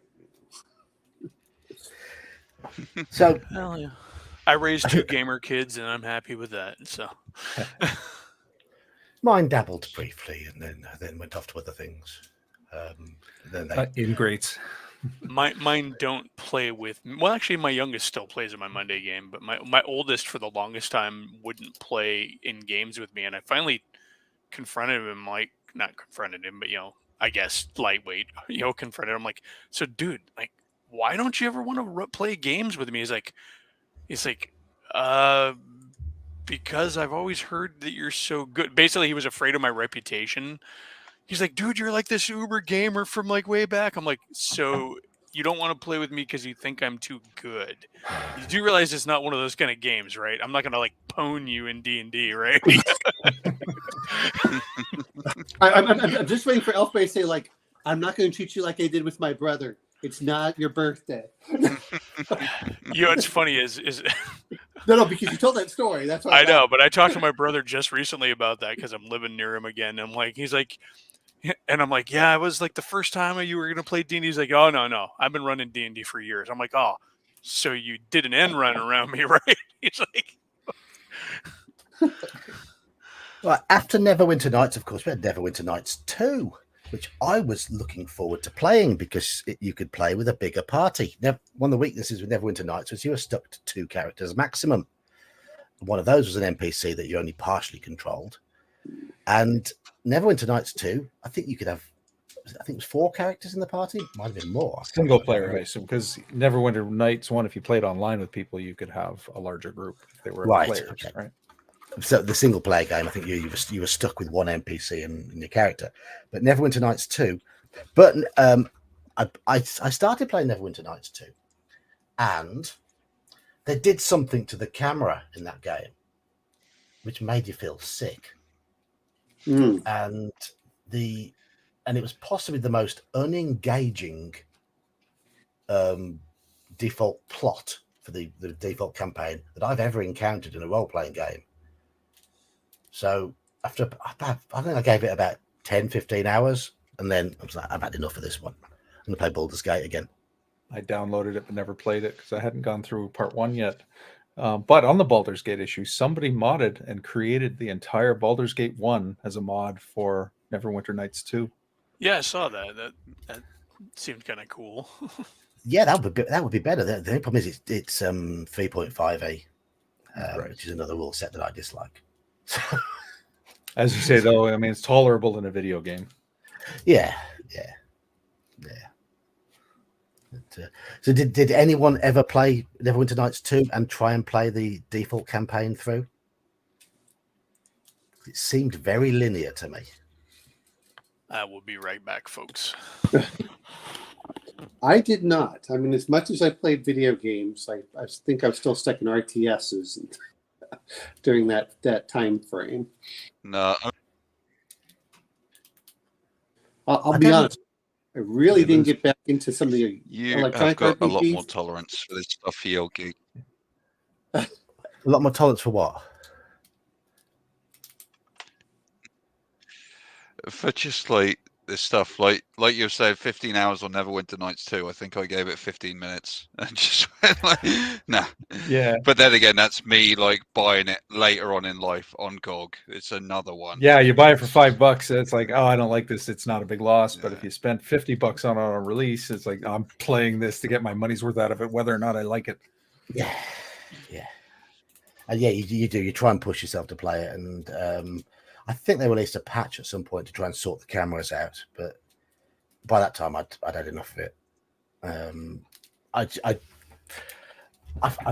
didn't find it interesting. I think my rule is that I wait generally 2 to 3 years after release when I can get it really cheap, and then I go and then I'll buy it after everyone praises it, but everything's gone down. The only other thing I can think of is, and they're more adventure games. Playing Batman, like Arkham Asylum and stuff like that. on the PS3. Arkham Around Asylum the was same- pretty great. Yeah. I don't know. I haven't played it, but around the same time as Neverwinter Nights 2, there was a conversion of Temple of Elemental Evil that was released that was notoriously buggy, and I bought that as well, and I probably played it for an hour because it was 3rd edition rules. 3rd edition and frustratingly slow. You know, I got it off of GOG when it was on special for a couple of bucks, and I got Well, it. it was It was on sale in the local game store, and I think it cost me about 10 quid. And I must have played it for about an hour, and I seem to remember it being very buggy, very slow, as you say. And it was 3rd edition, and I was like, "Village of Homelet's not meant to be 3rd edition. Delete." it was setting accurate, so we'll give it that. But you're right down to the frogs, right at the moat house. It was, but yeah, it I was never got just as far not- as the moat house. I wandered around Homelet for a bit, thinking, "This isn't how you make D&D characters. You don't point by in D&D." It was. I found it frustrating, but that's my grogginess shining through. Lord But Fullmine Lord says Full- that Yeah. Are there any mods for it to use AD&D rules though? That's the kicker for me with that. yeah, I highly doubt it. Yeah, I doubt it'd be possible. I'd love to give the AD&D books to a computer programmer and say, "Here, parse this," and watch their heads explode. Well, I mean, Baldur's Gate, they did a good job. Yes, they twisted a few bits to make it into more computer game friendly, but They're basing it on Second Ed, which had a cleaner presentation, though. yeah. They had worked out some of the bugs. But the SSI Gold Box games were based on 1st edition, weren't they? Possibly, yeah. Yeah, or second. I mean, They were, I think they were 2nd edition because I thought they'd come out in the late 80s before 2nd edition existed. Well, to be fair, SSI started the 1st edition, then they moved up to Dark Sun, which is the 2nd edition. But it was what an 8-year time frame that they did all their stuff. Right. I see Pool of Radiance started in 88. Oh, it came out in 88. That was a year before 2nd edition. Yeah. So they may have even actually, for all we know, had like some sneak peeks if they were in licensed agreements with with TSR. Possibly. But there was so little, you could get away with a lot of stuff without having to go into 2nd edition. That what 1st and 2nd were pretty close until you start getting into the kits. Yes. Yeah, they were. I mean, you had the same attributes, the same basic hit points, hit roll, saving throws, sort of system. It was essentially it was. You had to look for the oddities and know what you're looking for. Look for the differences. So after Neverwinter Nights, I had a bit of a break from RPGs on computers, and the next thing I played after that was Pillars of Eternity. Never played it.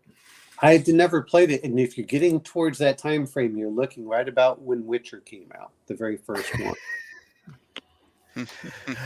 I've never played any of the Witcher games. I was never I didn't have a gaming PC by this point, and I did have a console, but I didn't like playing RPGs on a console because I liked the keyboard and mouse controls, and my PC I got around the time of all of these was mainly an office sort of computer. It's the one I've still got. It could cope with Pillars of Eternity. A bit slow at times, but anything more complicated than that, it would struggle. But one of my group bought me Pillars of Eternity as a birthday present on Steam, and I played it, and I played it right through to the very end. But I have to admit, it was getting a bit tedious because though it wasn't strictly D&D rules, it took its inspiration from the way 4th edition works with their sort of powers, recharging powers and stuff. Yeah. and combat was very monotonous as a result. We were just doing So- the same thing over and over again. And because I hadn't really optimized my characters and really cared about optimizing mechanics, I couldn't do any of the real end game battles, and I wasn't interested in trying to optimize. So Pillars of Eternity is 2015, and but I had played.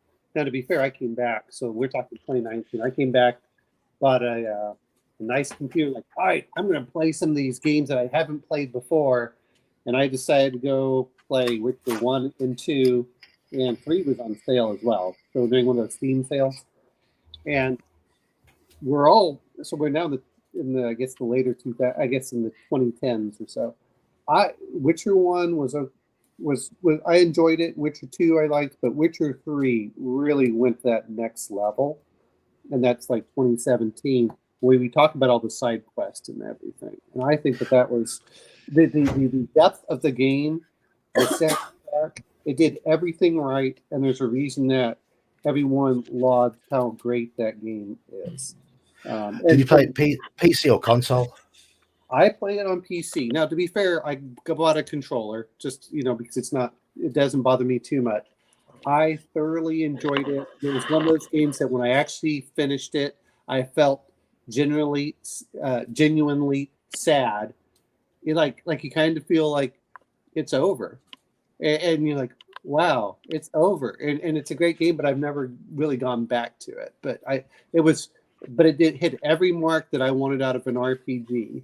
And even though it's only single player, it has everything I ever wanted in that aspect, from heroism to storyline to, anyone that plays the game. I think that's one of those great classics that they should get. And there's a reason that Cyberpunk could not live up to it. So I think that you have that. And to be fair, that spawns everything. I played a few other RPGs on my iPad.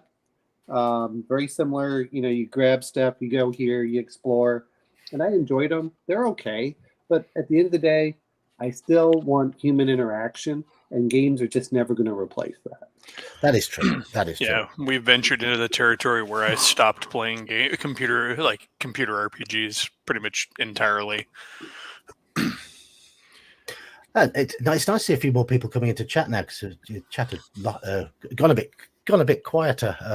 But we've gained a few more viewers in the last 10 minutes or so. So hello, everyone who's joined recently: Jack Hole, Lord Fullmine, and Larissa, and Cigar DM Connell. You all right? And we've been through about 30 years of games so far in quite a short space of time.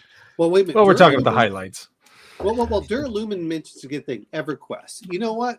There were a lot of them like that. EverQuest. The multi. Yeah, yes. EverQuest multi-player. I remember my frog dude on EverQuest. I enjoyed some of EverQuest, but I worked a night shift, and my friends wanted to play during the day, even though they worked night shift, and I wanted to sleep as soon as I came home. So we could never work it out right, and it just didn't seem to work out. And I want to play with human beings that I know, and some of it comes down to I think a little bit different for Halo. Whenever there was a split screen, I had a lot of fun with it, but I don't want to play over the computer a lot of times with my friends as much. That's what some of it comes down to. And I think we do. We do need to sort of venture into the MMORPG type stuff now, because obviously it has had an impact on the way tabletop RPGs have developed. It clearly defined the direction that 4th edition D&D went, for better or for worse. I know most of us think of it for worse, but the only MMORPG I never played EverQuest. I've never played World of Warcraft. I played Lord of the Rings online, and I liked it because it was beautiful to look at, and there was so many nods to the game lore, and it was clearly done with a lot of love for the game world. Okay, they'd adapted lots of it, but yes, with any MMORPG, it's going to be a bit of a money grab type things. So there was a lot of tramping around if you weren't a subscriber. And there was that annoying thing of having areas of certain levels and having to grind out kills at certain levels to unlock other things. But still, when you walk into Rivendell into the Valley of Rivendell for the first time in that game, I think all of us would go, wow, because it's beautiful. It is stunning to look at. The representation of Moria in that was how I imagined Moria would be. It was an absolute massive labyrinth. I hated finding my way through that, but that's how it should be. Yeah, I never got into the MMOs. I was like, the thing that bothered me the most about them was the lack of permanence. Like, you know, as I always used to put it, if I kill the Orc King, I want him to stay dead until the DM says that another Orc King replaces him. You know, you know what? And that was one of the things that I've heard that I kind of wish that they had. But then again, you know, it'll end at a certain point, which is, which I enjoyed a little bit different. But when we used to do LAN play, rather than everything being online, it allowed us to create our own worlds and stuff from that aspect. And like, oh, okay, let's save where we are. And because we're doing a LAN play, we can go from that point. But when everything shifted online, then it kind of forced you to be with a lot of people that weren't necessarily friends. And, you know, you go from there. Now I'm going to ask a quick question. Are there any games that you guys are looking forward to playing in the future? I've completely sort of moved away. I've gone, as I get older, I'm more analog. If it's not tabletop RPGs, it's board games. And you know, my video game purchase was an NES Mini. You know, so I'm going backwards, not forward. My computer game things are like survival games and stuff nowadays. I'm just asking because, you know, I've heard everything good about Elden Ring, and that's the one I'll probably wait when it goes on sale. And to be fair, I also enjoyed, which I guess is an RPG, and I don't know. And you can tell how much D&D has affected levels, because I remember as a kid, sometimes you used to get experience and you could raise up stats and stuff, but now everything is level based. Like, oh, you're level 1, you're level 2, you're level 3. Like, well, I would rather it like I can organically get more experience, and then I can just sort of experience a different skill. But yeah, everything I've heard is great about Elden Ring for exploration. So, okay, I'd like to try that one. I'm just too cheap to pay for anything unless it's half price.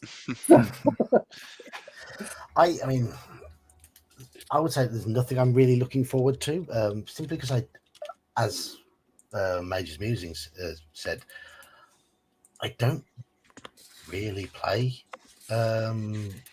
so many video games now of this sort of type, and finding the time would be difficult. I'm currently playing typically about 3 online gaming sessions a week of RPGs, or going around a friend's house on a Monday night to play, and then there's doing my 2 live streams a week. Tuesdays tends to be set to I spend my day off. Well, my days off from work, I spend that time making YouTube videos, and I work on a Sunday night, so it doesn't leave a lot of time to spend on going back and playing these games. And as I said, I would like to go back and play Ultima Underworld 1 and 2 through on my current PC through DOSBox. And play it really smoothly in highest resolution, even though that would look pretty terrible by today's standards. But because I remember loving both those games so much, it would run really smoothly. I'm going to bring up something. A lot of times we play video games because we don't have time, because it's a lot easier to play a video game than it is to get with a group. And whenever you have the group, you're like, video games are minor. You know, I would rather play with the big group, and that's fair. You know, that's exactly the way I feel. And most of the games I play are strategy games. You know, when I do play, I did enjoy.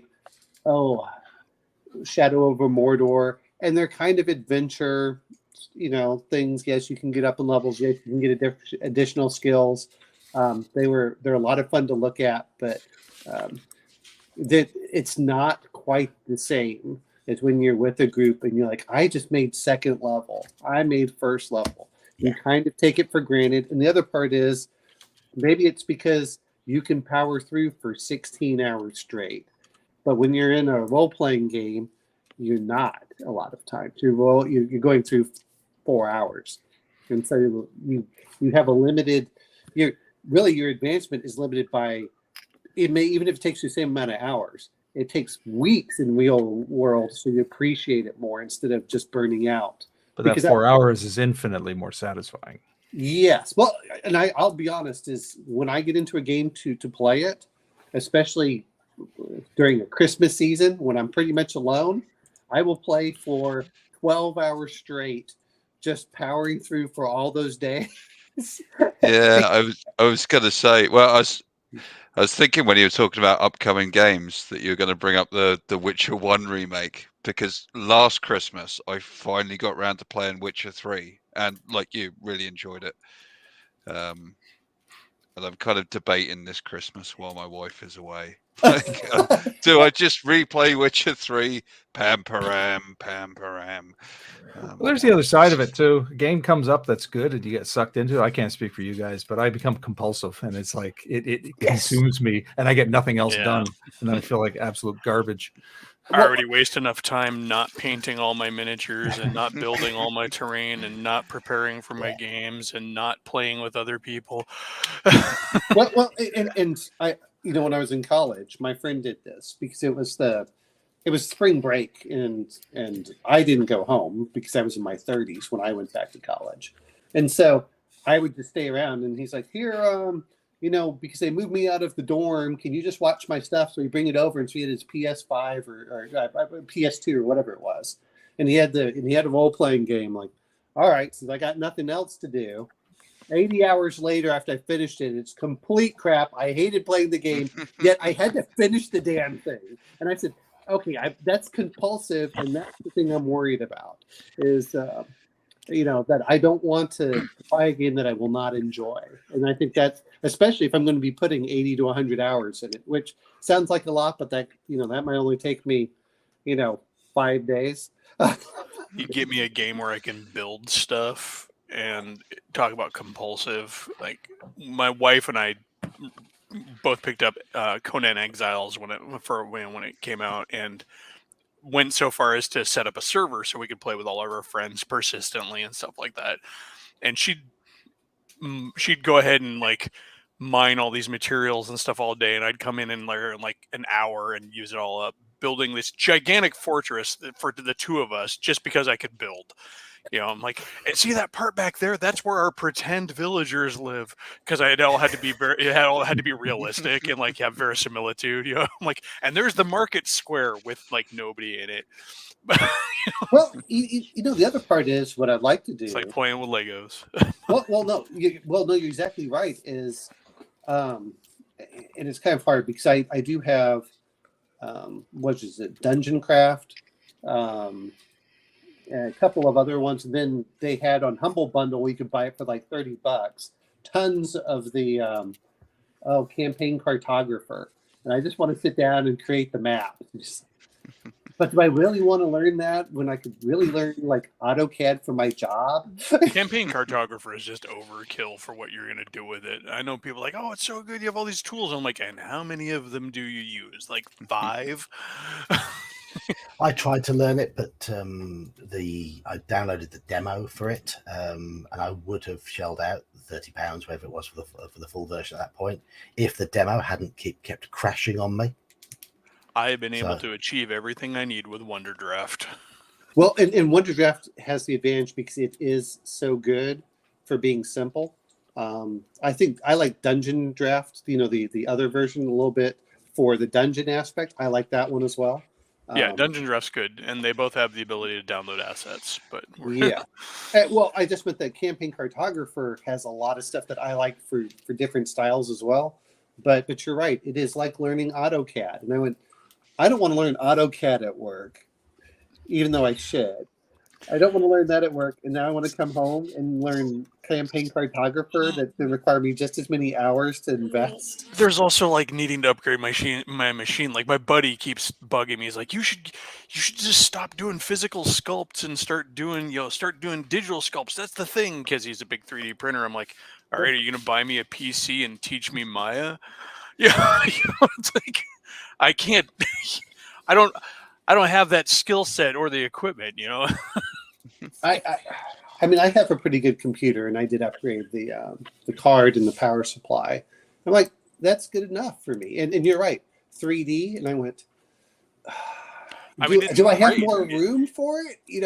I know you have a basement. I do not.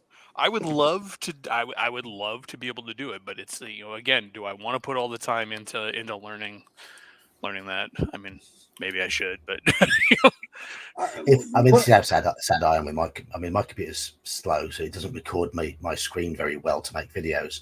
But if I do put a bit of extra RAM in there, one of the first things I will do is record myself. I might have to do a series of videos of recording myself playing Ultima Underworld. So you can all see just how chunky and sluggish it was, but just how brilliant it was. And I think that's what comes down to some of it is how forgiving are we for some of these? Like, I don't mind if I look at the top and I look at it's like, oh, it's 16-bit. As long as I get away from 8-bit. If you're at 16-bit, I'm usually pretty good with the top. Top down. You move along the map. Chink, chink, chink. I'm like, oh, okay, that's fine. But and I do like the turn-based rather than trying to be. As I get older, I don't want to move as fast. So, at least give me speed controls so I can pause it and then plan moves and then go. Yes. That's the great thing about XCOM when you were talking about that. Let me play an XCOM style a little bit more, which was like what the old SSI had some cases. Of course, I always hated whites. Like, no, do not drain my levels. Why do you even put this in the damn dungeon? I just want to leave. Why does anybody put a white in a dungeon? Because it's fun. To scare the players. It doesn't scare me. It just pisses me off. That's what it comes down to. I played more computer war games probably than role playing games. Yeah, but then again, I'm a multi-discipline gamer. I'm a war gamer and. Well, don't get me on that. As I remember playing years. Steel Panthers is one of the best. You ever played Steel Panthers? No, I played Gettysburg because my father used to buy all these war games. Steel Panthers is a modern armor game, and of course I loved it because it had a scenario builder in it. Wait. Did you ever play Combat Mission? Combat Mission. I don't know. There's so many of them. By Battlefront. Well, here's the reason: is not only could you mod, you could create your own scenarios, and you could play with World War II. And here's the scary part: they had one with Syria versus the U.S. years before the U.S. got involved in Syria, and then they had one with Ukraine and Russia before the Ukraine and Russia thing broke out. I just remember making crazy scenarios like. Right. Building an island map and then putting a whole bunch of assets on it as like a James Bond villain island, and then having like a combined arms force having to try and take it out for the end scene of the James Bond movies where all the troopers show up and stuff. And then I had one scenario I made, which was one Russian tank trying to get through this town that was full of German infantry in World War II. Well, Combat Mission allowed you to do stuff like that. But what was kind of cool, and this was a 2000. It was called You Go, We Go is basically what it was. Is you program what your characters would move, and then you would hit play, and it would calculate.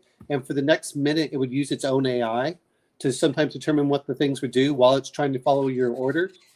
And it was really cool because you could fast forward it or move in during that 1 minute. But like when a Panther came up against your poor Shermans, and you'd be like, and you'd see it hit, and it would bounce off. And you're like, oh, thank God. And you're like, run. It's funny. I find myself in World War II games, though, trying to play the meta.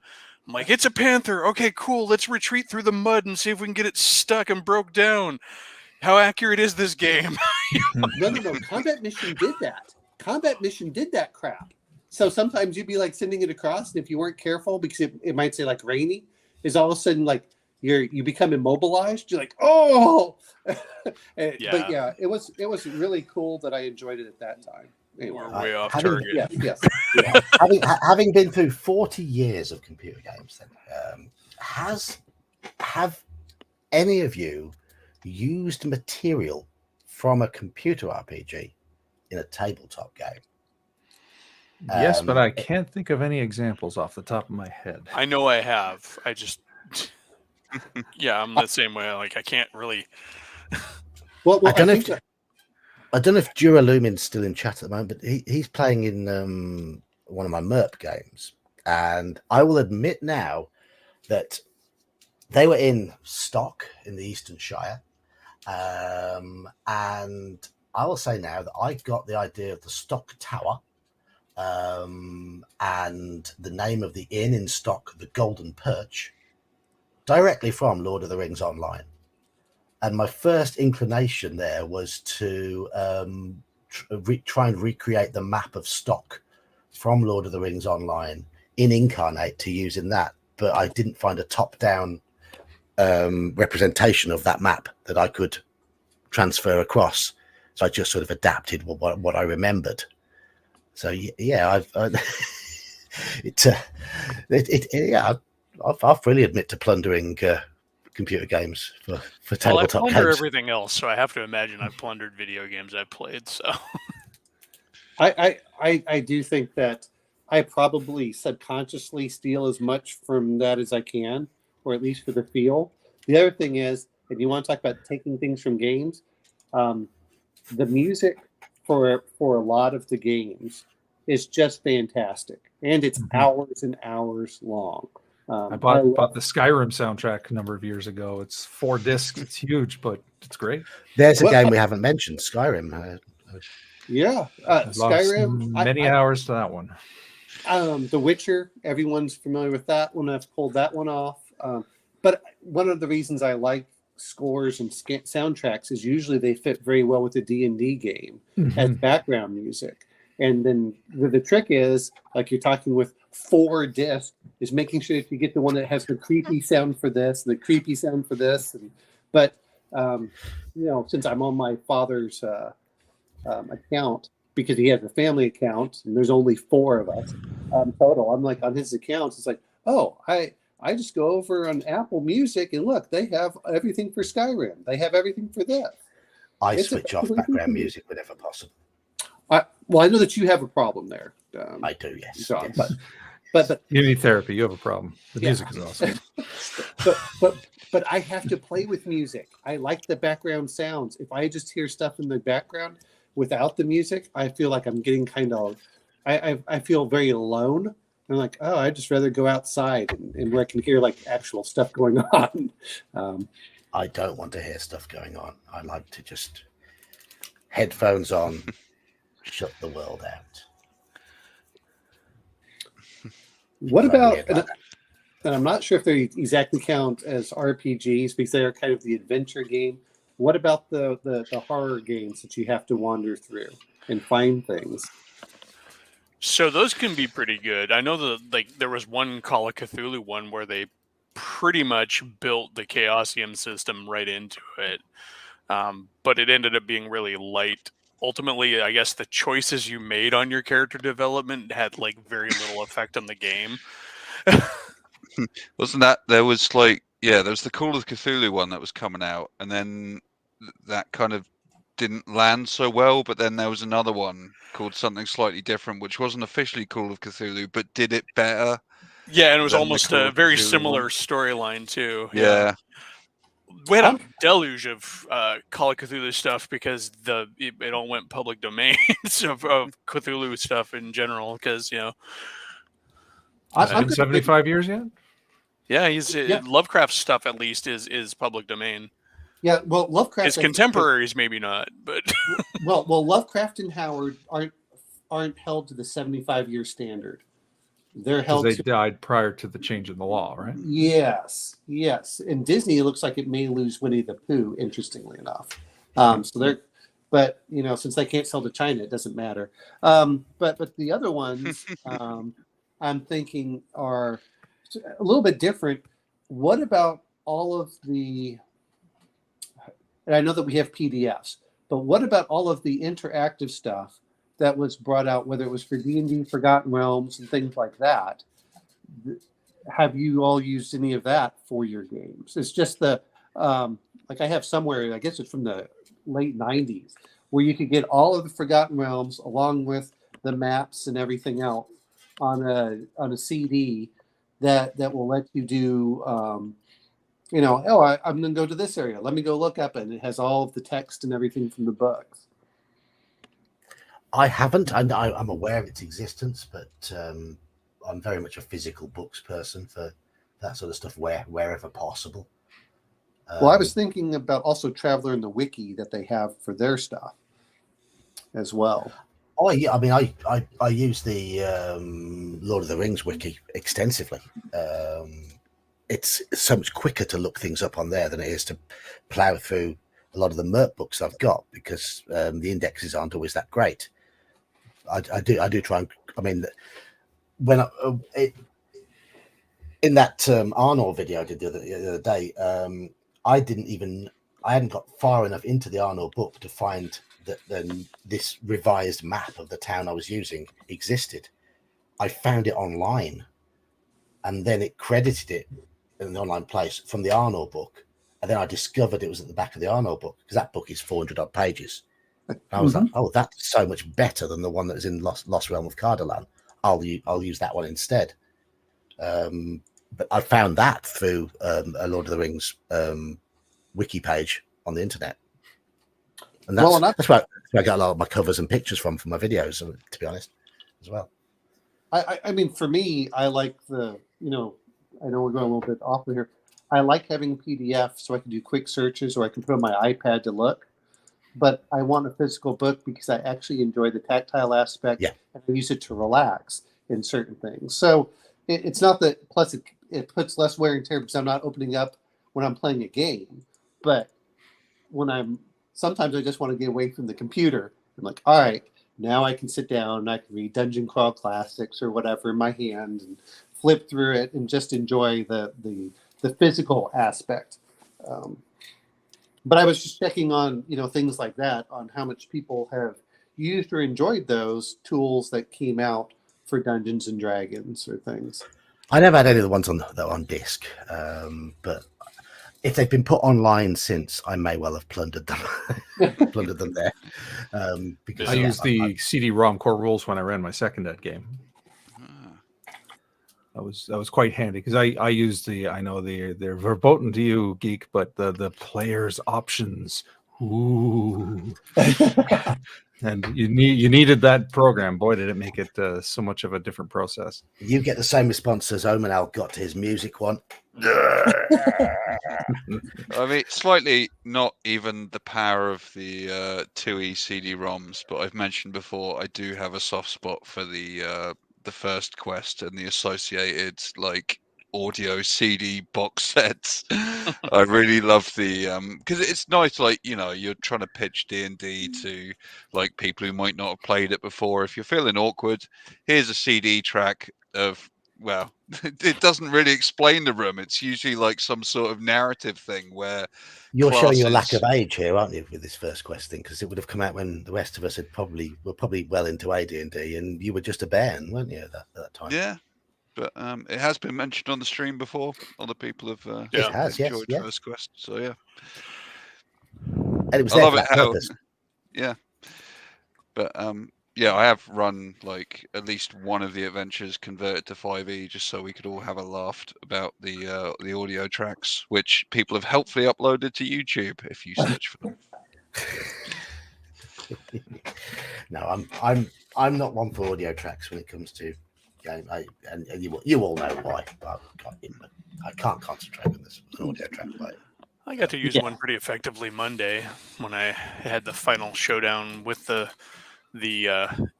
kind of the big encounter for the dungeon I've been running. But although it's not. I actually reminded them. They're like, "Oh yeah, we beat them." I'm like, "Remember, there's also that huge ass spider." They're like, "Oh," they're like, "I forgot about the huge ass spider." I'm like, "Oh, I probably shouldn't have said something." Oh, speaking of which, a little bit different. We're still doing this. Is some of the tools that they're coming out with, and I think this is great. They're just a little too expensive because I'm a cheap bastard.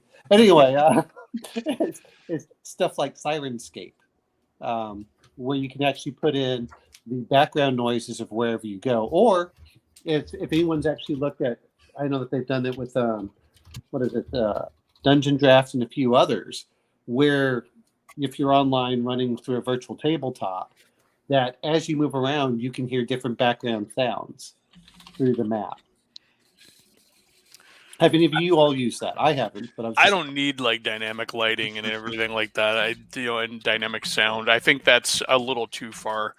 I do use maps, but I've even pulled back from maps online, except for when combat comes up, because I found that I was not doing my job as a DM as much and letting the map speak for itself, because I will make really detailed maps. So rather than describing the hallway, I would just let the map describe the hallway, and I felt like I was doing a disservice to my players. So yeah, like dynamic lighting and sound and all that, not something that really appeals to me.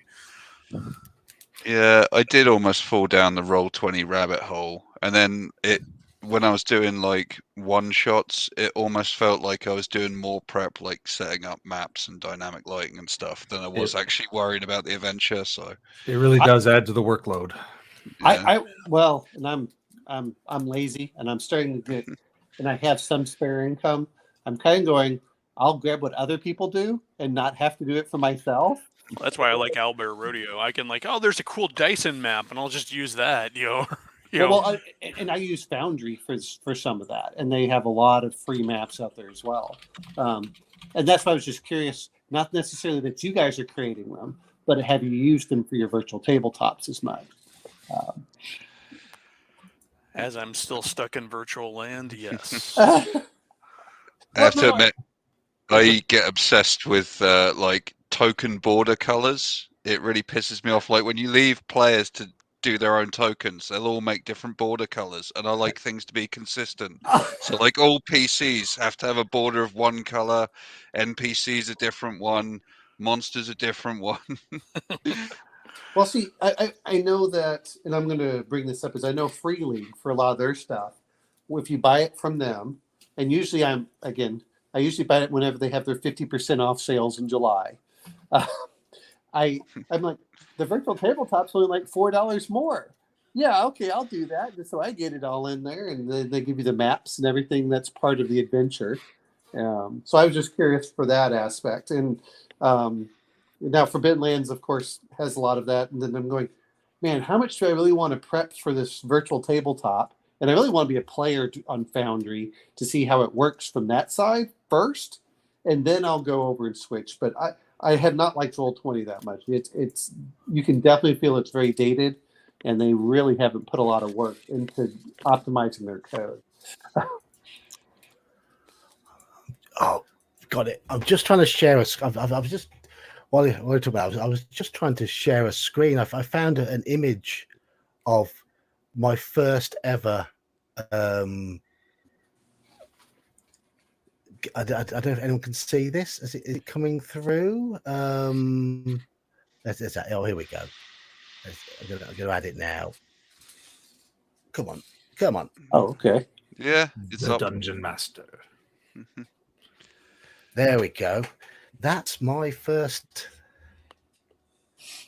my first ever computer RPG. Mm. Kobold attacks with its teeny sword and missed. Jay's attack with his fist and struck home. Well, what I have to laugh at is, that's the text adventure that you get kind of from Bard's Tale, but then it would have a picture of the monsters.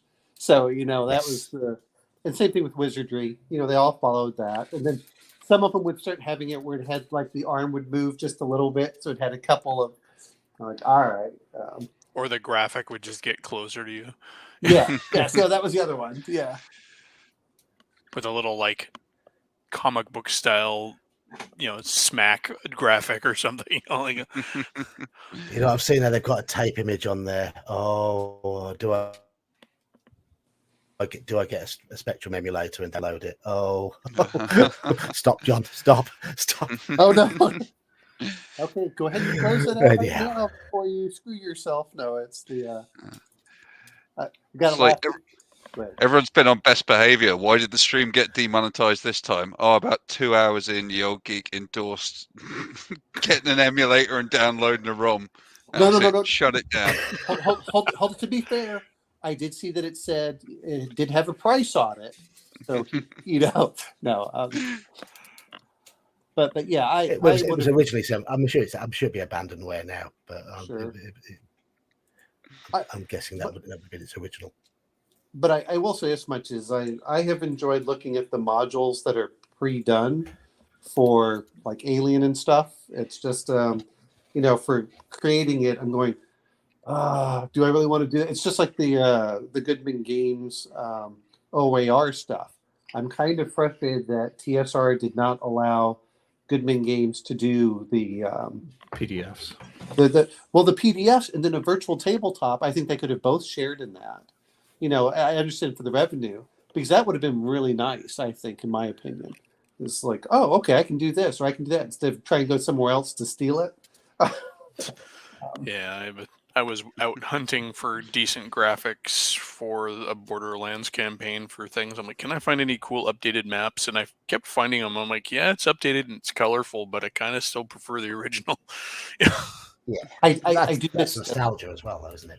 Well, not to mention a lot of times the color and graphic choices somehow make them look worse. Like, yes, all I had is that heavy black lined, heavy black grid area map from the Keep on the Borderlands, and then I'll find something that's like it's in color, but when you look at it, it somehow seems lesser, even though it's more advanced. I'm going to bring up the other part is, as a DM, I don't need all of the visuals. I just need to see where everything is and make it clean. That's what I really want. When you put in all the colors, now it's harder to see certain things. And it's not that I'm necessarily against colors, but make them a lot more muted. And then the stuff that needs to be identified, I can identify easily and quickly. I think that's the problem that I have with some of the old ones is they're not really meant for functionality. They're meant for just looking. AB has spotted the lack of Saxius. Do we have to summon our inner Saxiuses and get back on topic? Go on, fire your question, AB. Is it Saxiuses or Saxiusi? Saxi. Saxi, yes. Go on, AB. Fire that question. I'll throw it out to the panel, our esteemed panel. What AB's doing the question, it has been quite a nice arc to show age. That's like everyone talks about cool video games of their youth, and then we end up in the second hour just discussing software. Well, it's a Traveller question. Does anyone know anything about Traveller? Because I don't. I know it's a game, but it's a little bit for a Traveller. We'll see if I can do this. I've read 2300 and the core rule book. 2300 has like almost nothing to do with original Traveller, though. And that's probably why I liked it. 2300 had a incredible online presence as far as homebrew and everything. There was a bunch of guys, just a bunch of web pages detailing like orders of battle and equipment, ships, vehicles, and stuff in early 3D graphics for a lot of the nations. It was really good. I mean, it's could you use a fuel purifier to what? I mean, that's just there seems to be a second part of that question. Not like could you use. Well, no. The answer is yes. Yeah. Yes, you can use a fuel purifier. well, yeah. I mean, that's the thing for it. Oh, while the drives are in use, I will look at it as my view on that is. I assume you could very similar to what very similar to how your current car works for an ICE. For an internal combustion engine. I mean, that's what you have with the fuel filter in your current engine, right? I'm gonna say that I'm not even knowing anything about the game. That the tech is high enough in Traveler, though. I know enough about the game, but the tech is high enough in Traveler to where I don't imagine that would be a problem. I'll put it this way: is it depends on what type of fuel you're using. Because again, I like 2300, which really only goes up to tech level 12. I don't. All the games I play are medieval, so the fuel would Tech be level coal. 0. No. I don't know, mate. You're in my Warhammer Fantasy game. That's a kind of a couple of A steps bit later, on. okay. Probably The closer. last Tech level 1. The last high tech game I played was Rifts, and that was 30 years ago. So I I would like very much like to play Star Frontiers again. that's the funny thing as well. Eli, if we ever get together, you know.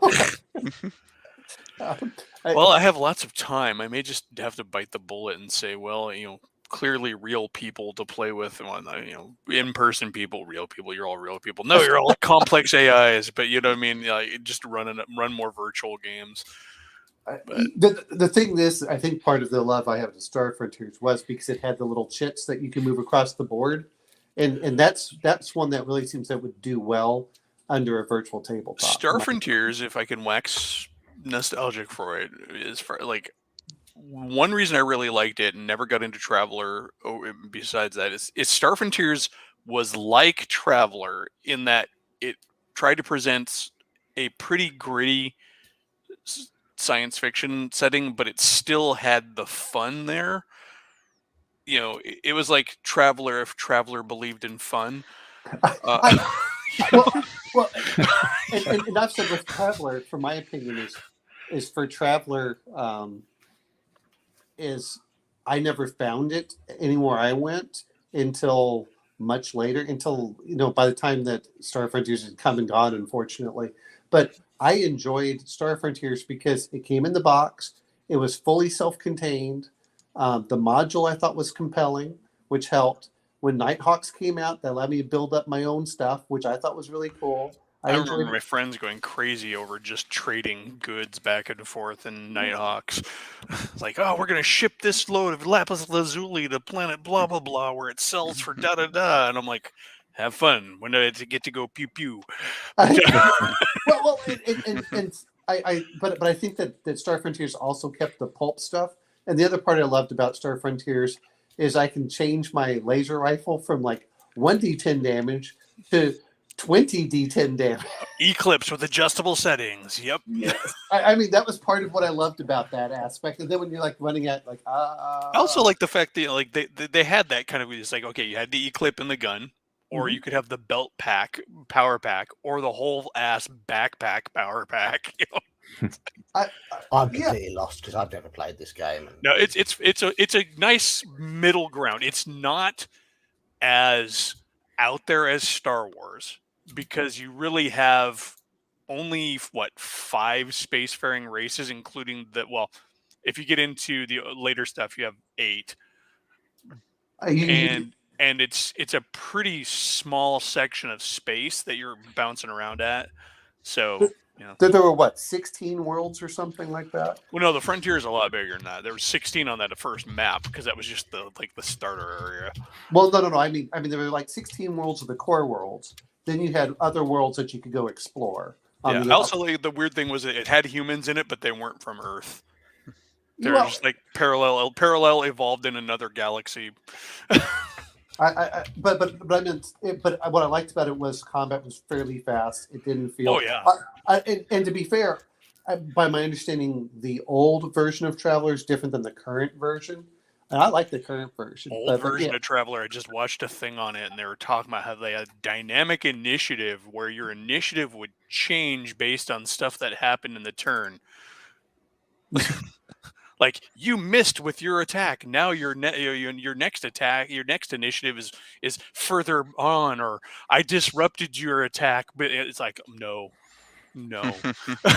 I'm not going to try and reevaluate initiative every combat action. No, but I think that the little chits that came with it that you could move around the board helped too. I mean, it's not really that much different than, to me, it works. It would work perfectly for the virtual tabletop nowadays, even though we played a lot of theater of the mind in it, but I also liked the cities that were in there because Really? they were like 3-dimensional, even though there was a 2-dimensional aspect to them. Like they had the skywalk. Yeah. But yeah, I think those are a lot of it. Their But- module but- organization was really good. I like their Yeah. when their modules they would have like there'd be the introductory section and then like here's the section on what's going on and then here's all the encounters and then here's they very much had it laid out in sections where if you were trying to prep for the game you knew you would go right to a section of the module and like okay well I need to know what the pirates can do. Okay, well here's this whole chapter on all the encounters and stuff. You start to see that in modern more modern adventures where they'll have the back of the book, back of the adventure that you have all the monsters and stuff. But it was pretty cool. Well, I mean, OSC does that very, very well. Anyone that's looked at the OSC modules, which I know that John, if you're looking for something else, the Isle of the Plangent Mage is a fantastic one. It makes it really easy. But I'm gonna have to take a look at that because you've mentioned it so many times. So video games. Let me be the sextus of the hour. Come on, Alfie, you got to do the voice. No. wait. Hey, Sean, can you do the your whatever you do, the there, yeah, you go. It's just a little bit of a character trait. So awesome. I'm sorry. Well, no. Like I said, I've been watching here. I sat down and I said, you know what? John has talked so much about Mage's Musings. I think it's unfair that I don't go look at his stuff. And I sat down. I went, this is exactly. I don't have to watch 4 hours to determine what happened during the game. It's 15 minutes. He goes through it. It flies and it's by. entertaining as hell. Yeah. Yes. And I do like that you use the cheapest miniatures possible.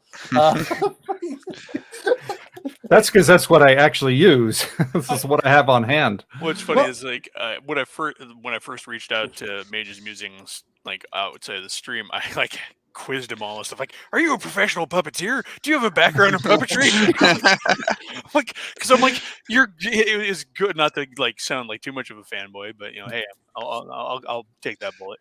But no, it was just really high quality, and manipulation of a puppet effectively is not something that's as easy as people think it is. To make it to where it's not just a flappy mouth, right? And so I'm like, do you have a background in puppetry? But I love the. I mean, we joke about the miniatures, but that's exactly kind of what I want in my games because they're not taken seriously. They're actually that and the skinny minis. I love those. Those are two that I think are great for what would be for D&D because you don't take it overly seriously. I just wish the artwork for D&D was a little less, just something A little less epic. No. I mean, for the skinny minis, when you look at them, I kind of either want them to be grittier or I want them to be like what you're showing with the, like with your cardboard miniatures. And I'm not sure that they're cardboard, but I think that's a fantastic thing, getting kids into the game and everything else. And you don't worry if they die. If someone scrunches them up, you're just like, I'll just reprint these. Well, funny story about my minis is like I started building them years ago when I got the booklets from the Order of the Stick, and you use pennies to weigh them down or coins to weigh them down. As the army assembled, I realized I probably got about $50 a coin. I was looking at someone. I was like, "Is that a quarter?" I got wise and started using paper clips. They're a little lighter, but they do the job. It's like One thing that makes basing one up thing that really miniatures. Oh, good. So one thing that really helps, I think, that helps the videos pop is that I think the fact that you've got a group, and you've told me this in the past, that you've got a group who are very confident in the acting side of things. Some are literally actors. So you've got that sort of added role play, the added role play that can really help the stories pop in terms of the recaps. It can. There's a mix. There's a mix of the creatives at the table, and so yeah, it really depends. Some characters some players are more comfortable, obviously, doing the role playing component. Others are more into the gaming. It's just about marrying the personalities. But a lot of the both table games, the Night Below and the OSE ones, they're all people who know each other too, even outside of work and acting. And I run 2 other games that I'm not recapping as well, and there's some overlap there. But what I like about it is, like, I look at a lot of them for actual plays and stuff, and I'm just going, there's a lot of dead time. It's not that fun to watch. Now, to be fair on this, is just go back and watch some of the campaign recaps on my channel. I'm like, you're gonna be pulling your hair out and just wanting me to fall over dead on camera, so it'll be interesting. but it's easier for me to listen to something at 2x speed that's 18 minutes long, supposedly, so it only takes 9 minutes, with the exception of Gingerbeard talking, during the Cthulhu game. Now that was pretty funny because I didn't really do anything for 2 hours, and there was a certain point like, okay, I may, but no, I was laughing my head off. Stuff in there, and you don't guys have to stop bigging me up. It's going to create unreasonable expectations. I honestly, Cthulhu starring Gingerbeard. That was one of the most glorious hour two of character interaction, though. You, who was it you were playing? It was you and Tariff. Tariff, wasn't it? Yeah. This was your alternate Forget-Me-Nots? It was, yeah, right, okay. yeah. I mean, I remember, Sean, your depiction of going mad at the end of it, and that will always stand out.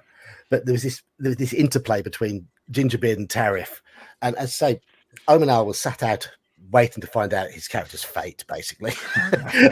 but the whole thing, it remained entertaining, even though the 2 players were pretty much sat out of it because of what was going on between Gingerbeard and Tariff. It was great. It was really, really, really creative. They both got into the characters really well. I think Gingerbeard, you provided sort of like the basics, but Tariff played off you quite well, didn't he? In that, yeah.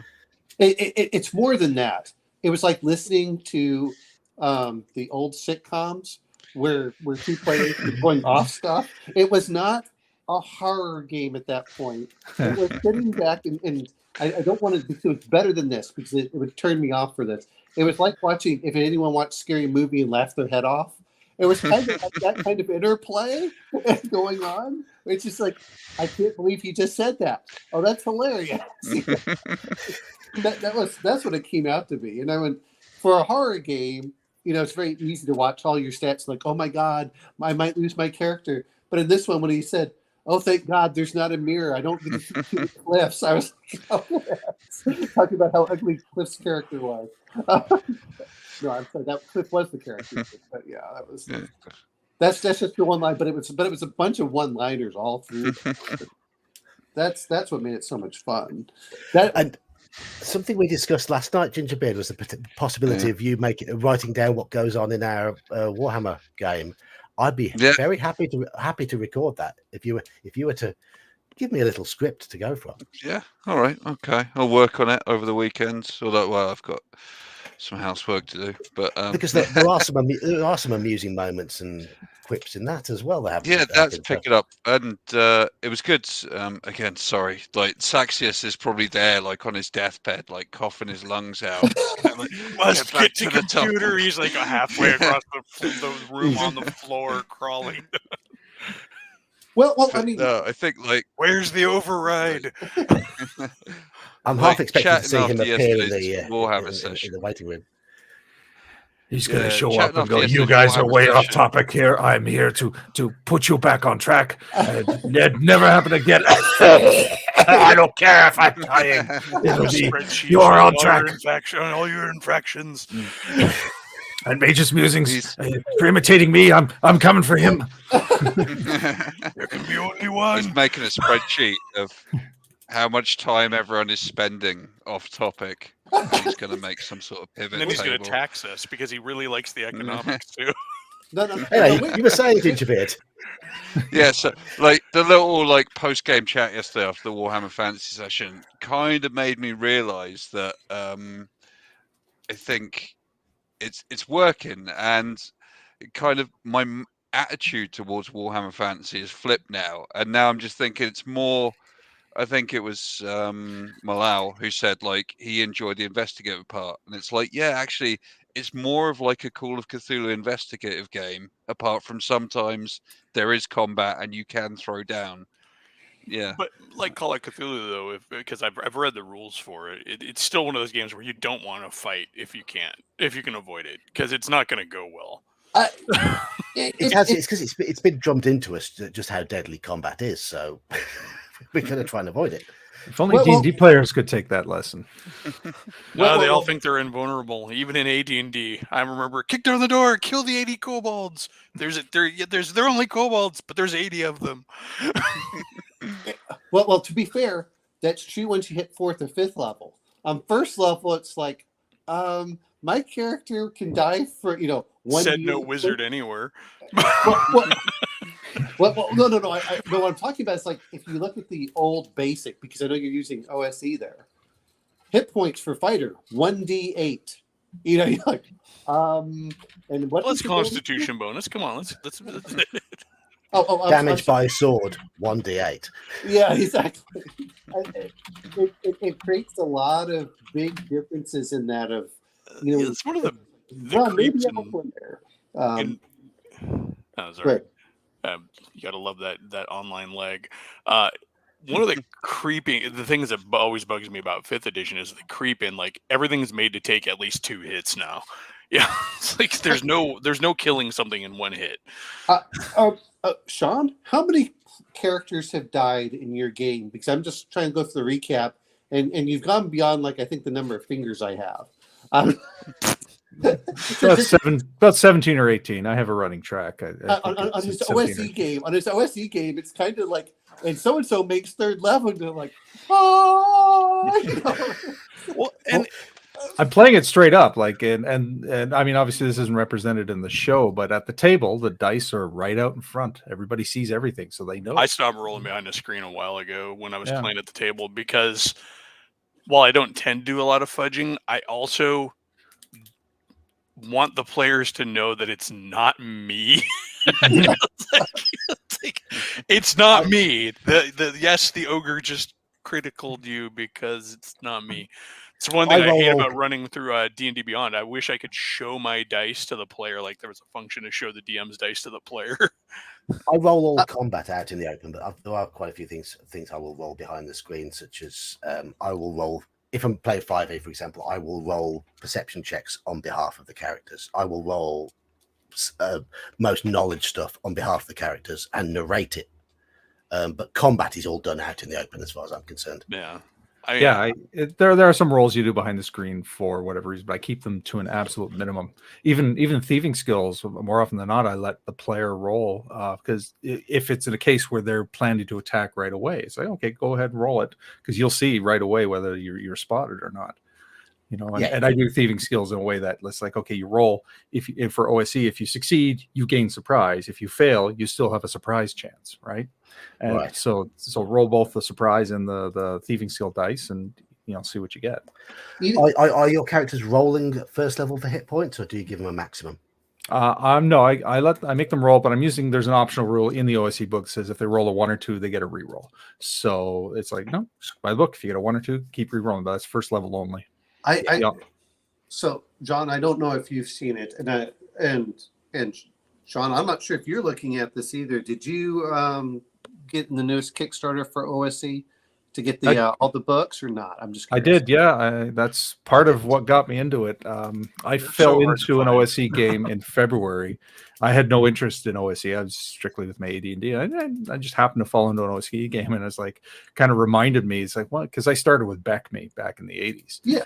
And it was such a throwback, and it's like, oh my god, I forgot how much just sheer fun this is. I love the nuance of AD&D, but there's something to be said about a simpler pared back system for just a fun experience, and so now I've kind of been juggling the two. But yeah, I jumped in on the Kickstarter. I haven't got my notification yet. Have you?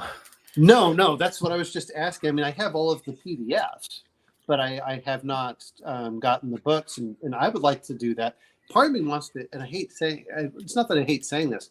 I kind of like the basic, and then I'm also, as I'm starting to read more Dungeon Crawl Classics, like I kind of like to throw in some of the stuff in Dungeon Crawl Classics into it as well, and get a hybrid aspect. But I really do enjoy the OSC, because I think it's part of me feels that it allowed AD&D to do it right. Now I know that you're talking about the lower stats for paladins and stuff, which I'm kind of okay with. I never understood the 17 charisma. I still don't think I do, but it's Because but Lancelot. When you see the permanent protection from evil in play regularly, you understand the 17 charisma. Because my AD&D game, the counterpoint to the Night Below group, because the two groups are a splinter group. One is just being recapped, the other isn't. There's a paladin in that group. They're team good, whereas Night Below is team evil. And they have a paladin in that group, and the paladin's aura is worth the price of initiative. If a paladin didn't get any other abilities, it'd be worth having that permanent protection from evil, because it's got a 10-foot radius, gives everybody that hedging ability and everybody that +2 armor class against evil. And the amount of times, like I've lost track how many times it has saved the group, just having that static, that constant ability. So that justifies the charisma. I mean, I know they're not mechanically tied, but thematically they're sort of tied because you have this aura of presence, right? Yeah, and it's all, that charisma becomes the barrier to having that in every game. Yes, I mean, I like classes like such as the paladin and the druid to be special. So I have no problem.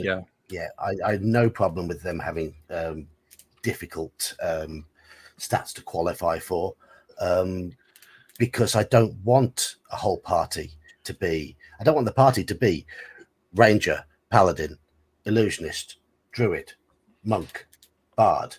It's like, hang on, where are the fighters, clerics, mages, and thieves, which should form the bulk of an adventuring party? I gotta say, in our games, and this probably speaks to my players back in the day, the biggest deterrent to making a crap ton of paladins was nobody wanted to be lawful good. It's like, well, I do like. we're a bunch of punk metalheads. We're just like, no.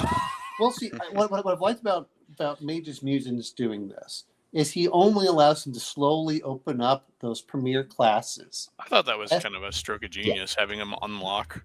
I think that. Speaking of video games. Well, yeah, exactly. I'm like, you've unlocked this content, and it's immediately what I thought about. When you get to the, you beat this level, now you can get this class or this special character. But see, I think that was one of the things that 5e kind of tried to do, but then made things too early, is their subclass. And I really wish that they had, not done the barbarian and stuff. They had just made it cut off and said you get fighter, mage, cleric, thief, and then as you go up, once you hit, if you're at this level, you can select this subclass. And then, and really that way you feel like you've earned being a paladin.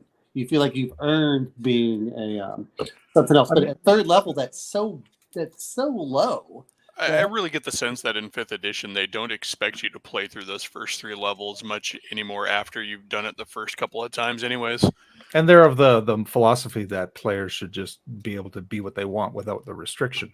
And the characters start off as heroes in a lot of cases.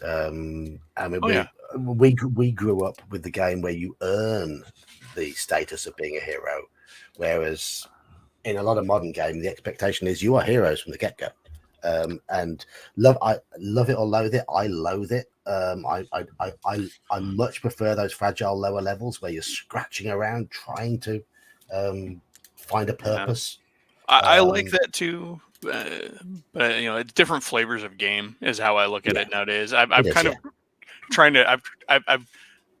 I've grown beyond, but I've stopped trying to think of it in terms of better or worse. They're just different flavors, I'm going to bring it up a little bit different, which is I think the problem is that works really well for experienced players.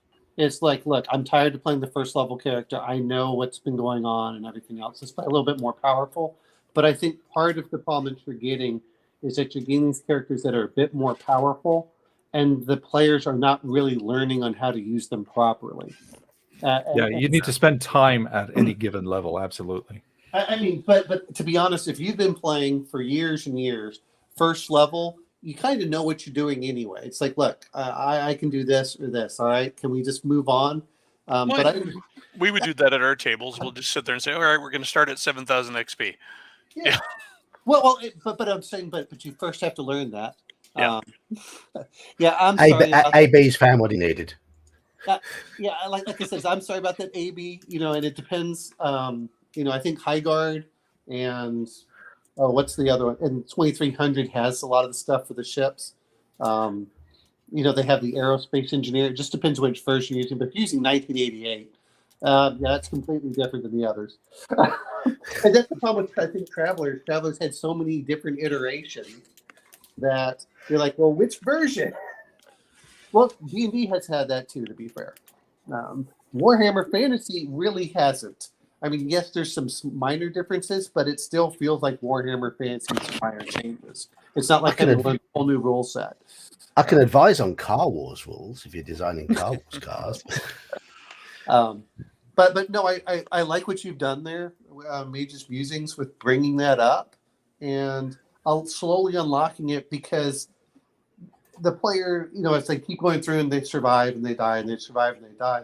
It encourages them not to die as often. And then number two is also they're learning for sure.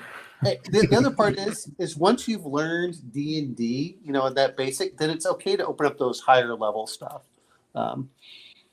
Wait a minute. Call Steph, I've always said that I was a power gamer. I said I'm a recovering power gamer. I am the opposite, and that's why I really want to get back into the old school stuff. I've mentioned before, like with the Star Wars RPGs, I really tried to get into the newest, Fantasy Flight one. And as soon as I read through the character generation, I'm like, I can't be Luke in A New Hope. And he's like, what do you mean? I'm like, I have to start with Empire Strikes Back level stats. I'm like, I can't just be a kid with, in the original West End, you could be a kid with a dead lizard in your pocket and a half a 6-pack of Fizzy Glug and have, that was your thing. You could play bottom of the barrel root level characters. And, we were out in this game, we're all supposed to be playing rebels. And I wanted to make a character who was just literally like a farmer on some back world, on some world that had been taken over by the Empire, and I ended up, to make a character within in the core of that game, I had to decide that I was going to be some sort of like union leader of the farmers on the planet, something more advanced, like the overseer of the shift manager, whatever. I had to have been some sort of minor functionary to accommodate all the skills that I had to take by the game. It was not left up to me, and that's 5th edition. I feel that way a lot of times too. It's like, maybe I don't want to have the 8 million little bells and whistles that come with this character class. We're scanned Eldron too slowly. Yeah, I know. One of the things I'm enjoying about Gingerbeard's game is the whole feel of quite how low powered we are. Most of our roles fail. I'm a dwarven tomb robber in wearing a leather jerkin and carrying a hand axe, and that's about it. He's a tomb robber, and we've had 2 combats against goblins, and even those we took relatively carefully.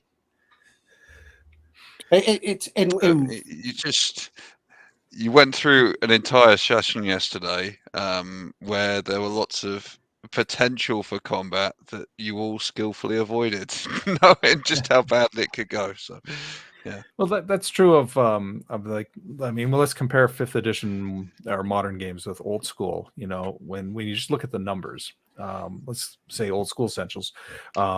On average, you're going to miss 75% of the time. You hit one third to 1/4 of the time on average, but that one hit could take out your enemy, and vice versa. A warrior starting with their gears, like, it's going to be hit only 1/4 of the time.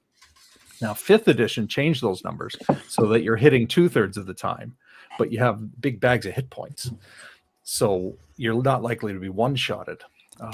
And games that have that minimal hit, like Warhammer and Old School Essentials, those are more exciting because it's like, oh my god, is that hit going to be the one that does me in, or am I going to finish the combat with that hit, as opposed to, oh, I hit, I do damage, I get hit, I take damage, I do more damage, I take damage, oh, it's over now.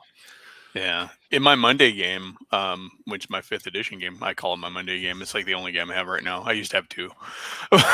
But in that game, I felt so, I was, as a DM, I was so annoyed. It's 5th edition game, and my players, by the time we ended the Monday session, they had survived by the CR system, or in 5th edition, 3 deadly encounters back to back without a chance to recover.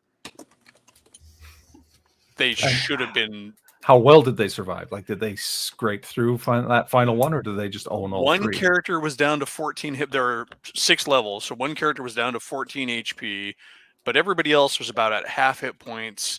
They still had enough resources to get that one character that was down to 14 healed back up a bit, and then trounce the final encounter. But it was just back to back to back. They didn't have a chance to recover and rest at all.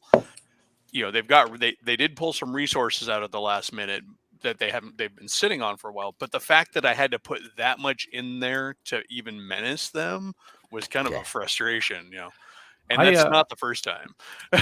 For my 5th ed game, I run. I do a thing where they only get their Constitution bonus at first level, and then they roll for the hit points, not taking the average. That for 5th ed, that actually makes a nice difference. They feel the lethality.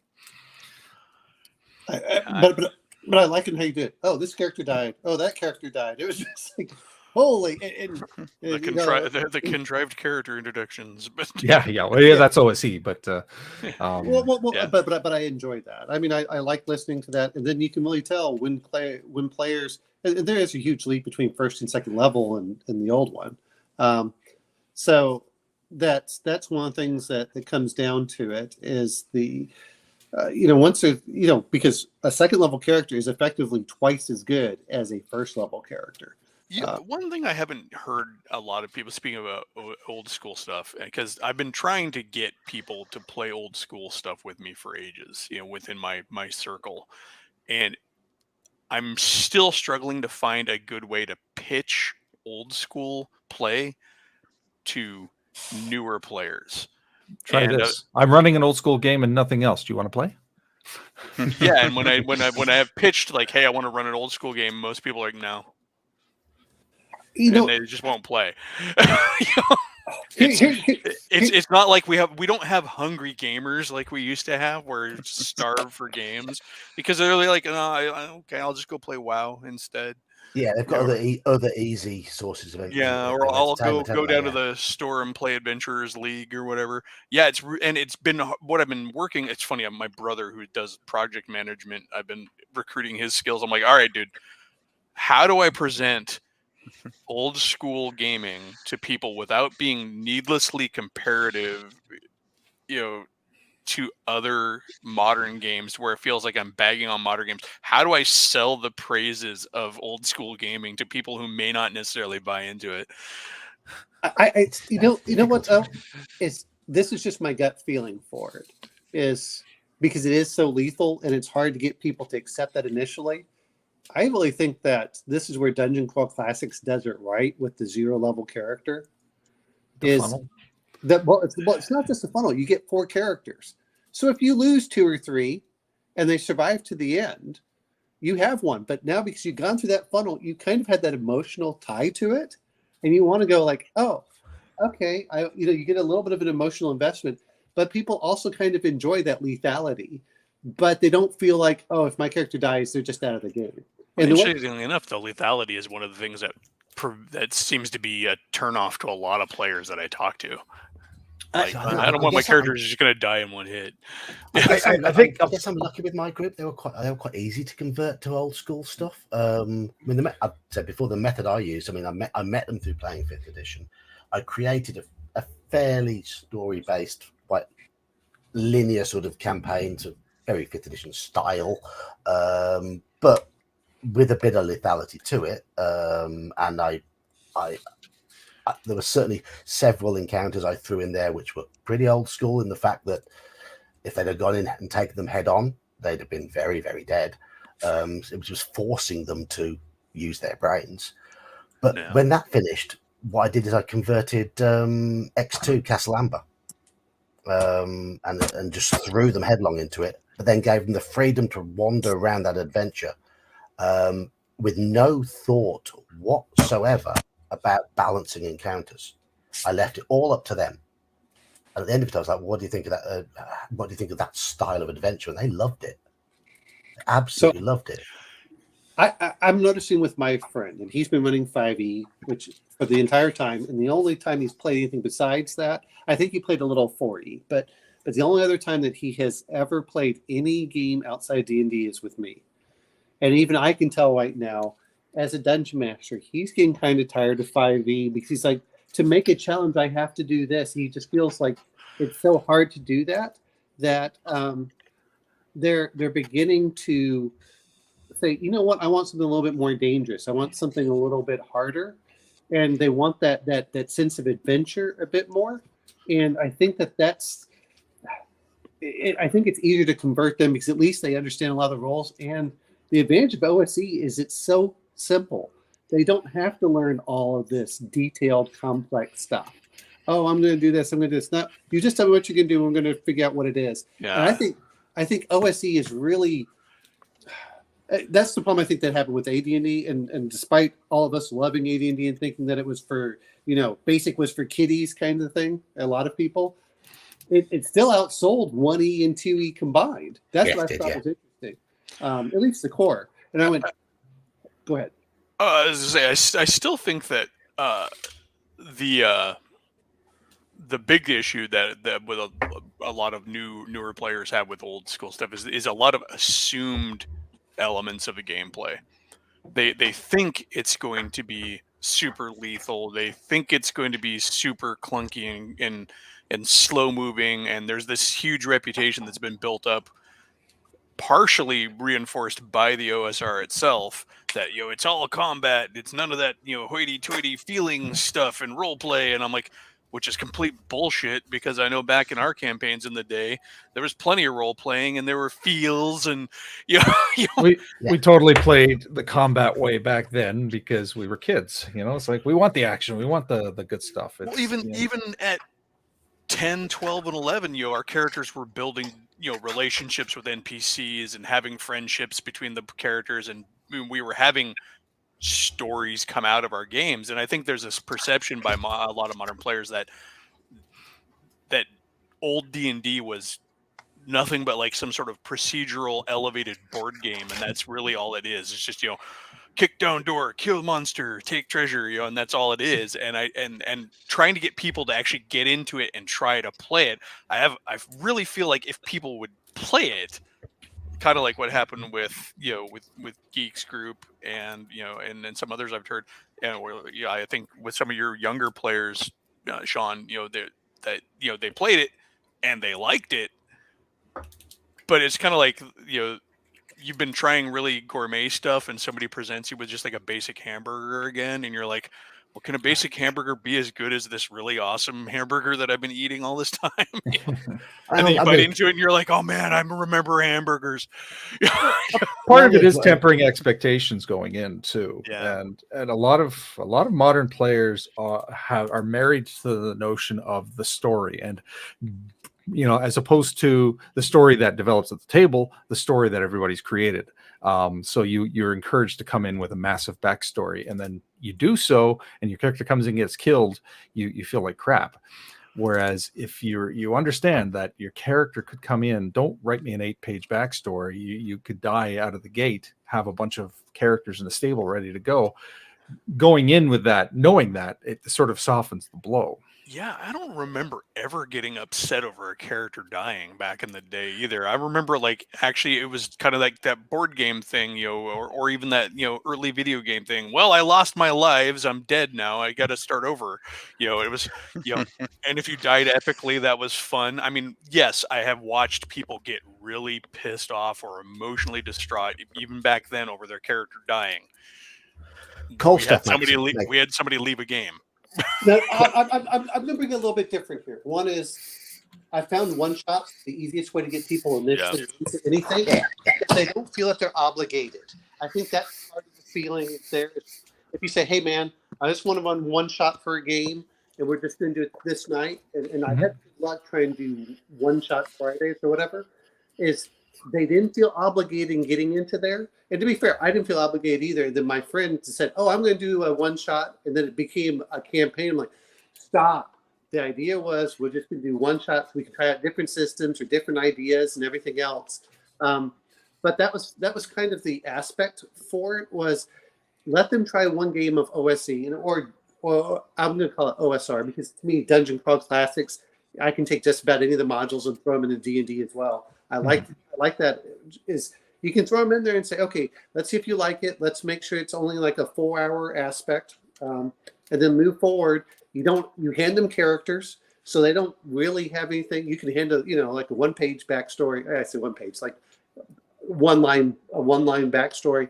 And I think, and if you let players play multiple characters, they don't feel like they're just running out. Now, the way Mage's Musings is doing it is where he just goes, and contrived entrance of another character. So, they're just coming in left and right.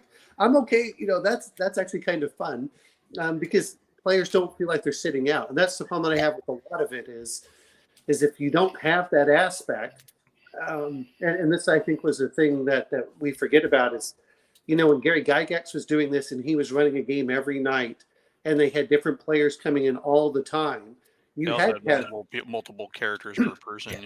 Yeah. Well, I want to bring up Calstaff's point here.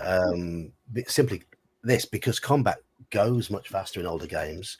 Those games, even though the mechanics aren't really there for role playing beyond the reaction rolls, which I know Mage's Music makes full use of, I think with old school games, you do more in the way of role playing and get more done in sessions because the game mechanics are so much faster and simpler. Yeah, there's more room for checking for traps and doing all the little interacting with the dungeon. It's funny you mentioned like old school games. One story that really stands out, kind of going back to Star Frontiers, is there's Tom, who runs Tabletop Tap Room. He's like the Star Frontiers guru. Talks about a time where he had a normal like 5th edition game that he was going to, but the DM was going to be late. And so he pulls out his Star Frontiers as a filler game for these guys until the DM gets there. And so in 30 minutes, he was able to run three whole combats in that old school style system and still have time for, some sleuthing and stuff in that game. So like in the half an hour that they got to play before the DM got there, they were able to accomplish something. And that's a really good point. It's like there was one message board I was on, and someone was ranting on there about people say that 4th edition is a bad game for role playing. There's nothing in 4th edition D&D that stops you from role playing. And my reply to that was, well, if you've got 3 hours to play a session and a combat takes an hour and a half, that has already taken away a potential role-playing time. It says, well, that's not the fault of, there's nothing in the game itself that says you have to do that. I said, well, no, it's because the combat mechanics take so long that more time is spent. Yes, by virtue of that, yes. I'm going to bring one other aspect for 4E that got me. It really didn't have any rules encouraging you to do anything outside of combat, whether it was your character or anything else. You had cards. To be fair, though, almost no D&D does. Well, no. Well, no. Look at charisma and the morale. I mean, that doesn't have an impact. Certain things have impacts generally outside of combat for things. That's what I'm referring to. But when you went to 4E, and this is the one thing I noticed, was where are the rules for morale? Where are the rules for this? Now, it may have had them, but when I was just looking through the game, it was like, here's your character. Oh, and you get these cards. And that's what you can do. And it wasn't like, oh, you get +3 to do this. Or you get, it seemed that, and maybe this isn't fair, but to me, it seemed like most of the game didn't have stuff that went outside of combat for rules. Yeah, on what they can the do. DM is expected to arbitrarily decide on morale and reactions. Yeah. That's why I like AD&D and Second Ed have great systems for that social mechanic to take it out of the DM's hands. AD&D, and this one thing I love is I keep the book marked, the DMG marked, where there's all these modifiers to reaction based on racial preference, based on alignment, based on how long you've known somebody. And, you know, I was showing a player who was running the paladin in this, and because his charisma is 18, he put his 18 to his charisma, and his base is plus 40. And then, you know, it's like, okay, so if you're dealing with another human, that's another plus 15. If you're dealing with a lawful good, that's another, I think it's a flat. If you've known them for a little while, and so on and so forth. Then when we looked at it, his modifier on average is something like plus 80. And he was like, holy, it's like, yeah, you can't fail. And one of the NPCs with them who's lawful good is 140% on their loyalty. So it's like he's there for life. And like you can see the gears turning in his head because he's never used these rules before. And it's like this is a good system. Yeah, it is if you don't ignore charisma. Well, I'm going to mention OSC, which I loved in Basic as well, is I like having the morale system for the monsters. So it told you whether they're cowardly or not. If it has a 12, it's unbreakable. It's unbreakable. Also 2, it reaction. won't fight unless it has to. Yeah. That encounter reaction is another good one, because the encounter reaction, you can interpret it many ways, and I've then kind of, you know, it's been illustrated rather well in the review caps that, you know, those encounter reactions don't necessarily mean fight, flee. They can be a parley. They can be, you know, there's all sorts of stuff that can come out of that. And there's your role play that people want to talk about not existing in old You've also games. got, And the you've great also- thing about, sorry, go on. So you've also got the, I mean, if you've got a simplicity and an understandable sort of world building in there, then that enhances the role play. And where mechanics don't get in the way of presenting the world and interacting with the world, then you'll naturally get a richer world, because there'll be more interaction, which will encourage more role play, and everything will just feel that much deeper, more satisfying. So when mechanics are kept simple and kept very accessible for the DM to use and the players to use, and very quick to adjudicate, you have so much more time to develop the world. And about what I was about to say, the other fun thing is if you have a good, clean mechanic, and you, as the DM, use the mechanic and take it out of your own hands, even if it's illogical. I roll the die and the reaction is hostile, even though the players are ostensibly extremely friendly. You justify the reaction rather than try to override it or be arbitrary. And it takes the game, it takes your story in directions you cannot expect. And that's where it can be fun for the DM too. You are surprised. Yeah, I think newer games often forget that the DM is a player. As much as, like, you know, you'll hear it shouted from the mountaintop in a lot of the 5th edition YouTube channels and stuff, there's not much in the game that makes the game fun for the DM other than beating up the characters. And, you know, those mechanics like you're talking about there, you know, Sean, is, you know, they are what makes it fun. The DM getting to roll dice, to do things, and to have that same wow factor, that same, almost that risk factor, that, you know, that Yahtzee moment, as I called it in an article I wrote recently, where you're like, is the roll going to come up good or bad? I don't know how this encounter is going to go until that die is rolled. There's the fun for your DM. That's what keeps your DM jazzed. I'm going to bring another part, for me at least, is not necessarily even that you have to use it, because a lot of times they'll say optional or something like that, is even if you don't necessarily use all those mechanics, it still gets you thinking about that aspect. And that's one of the things that comes down to it is, you know, a lot of players, and I've heard this about Pathfinder, and I don't know, never having played Pathfinder, was players felt that they were limited by the options that were presented in the book. And I don't mean this, but by having morale rolls, by having all this other stuff in the book, even if they're optional, it gets the DM saying, do I want to try this or not? How does it work out? It gets them to think about those aspects, even if they aren't doing it. It's and you know, just like John was talking about, and many of us did not necessarily do it when we were playing as kids, retainers are a huge factor in first edition. We were playing D&D on hard mode back in as a Yeah. kid. We never had retainers. Maybe one guy to carry some extra treasure, but Well- it's one thing is to say on the optional rules. I really wish that they would stop labeling rules as so many rules as optional. Because if you go through the 5th edition Player's Handbook, not Player's Handbook, but the DMG, DM's Guide, yeah. yeah, it is an excellent book with lots of stuff to offer a 5th edition DM. But try to get 5th edition players to say, okay, let's use that. Again, Who says they get a choice? well, yeah, except for if I don't have players, I don't have a game. Yeah.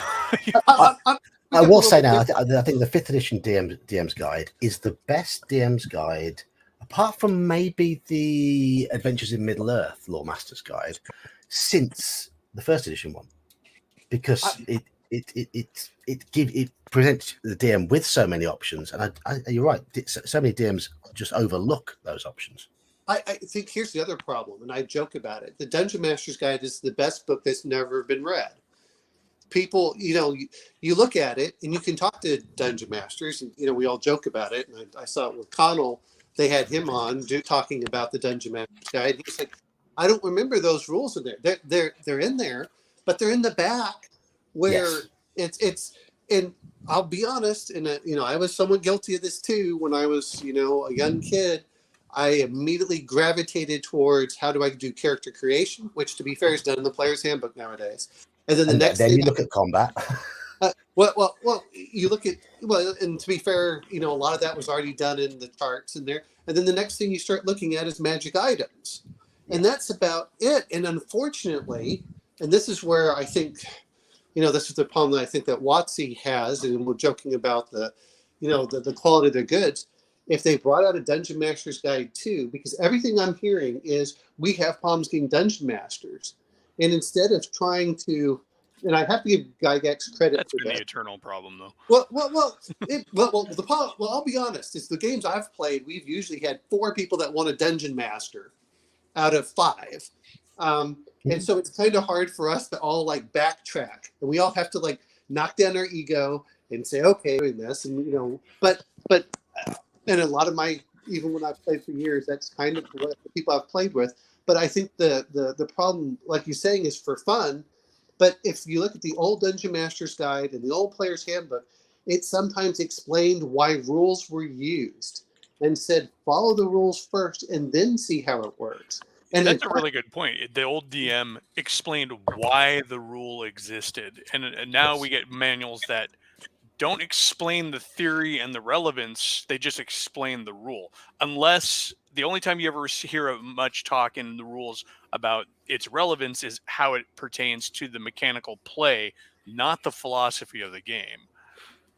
And I was I'm reading Dungeon Crawl Classics, and it doesn't, not that it takes a huge amount of time, but it talks about in that first part.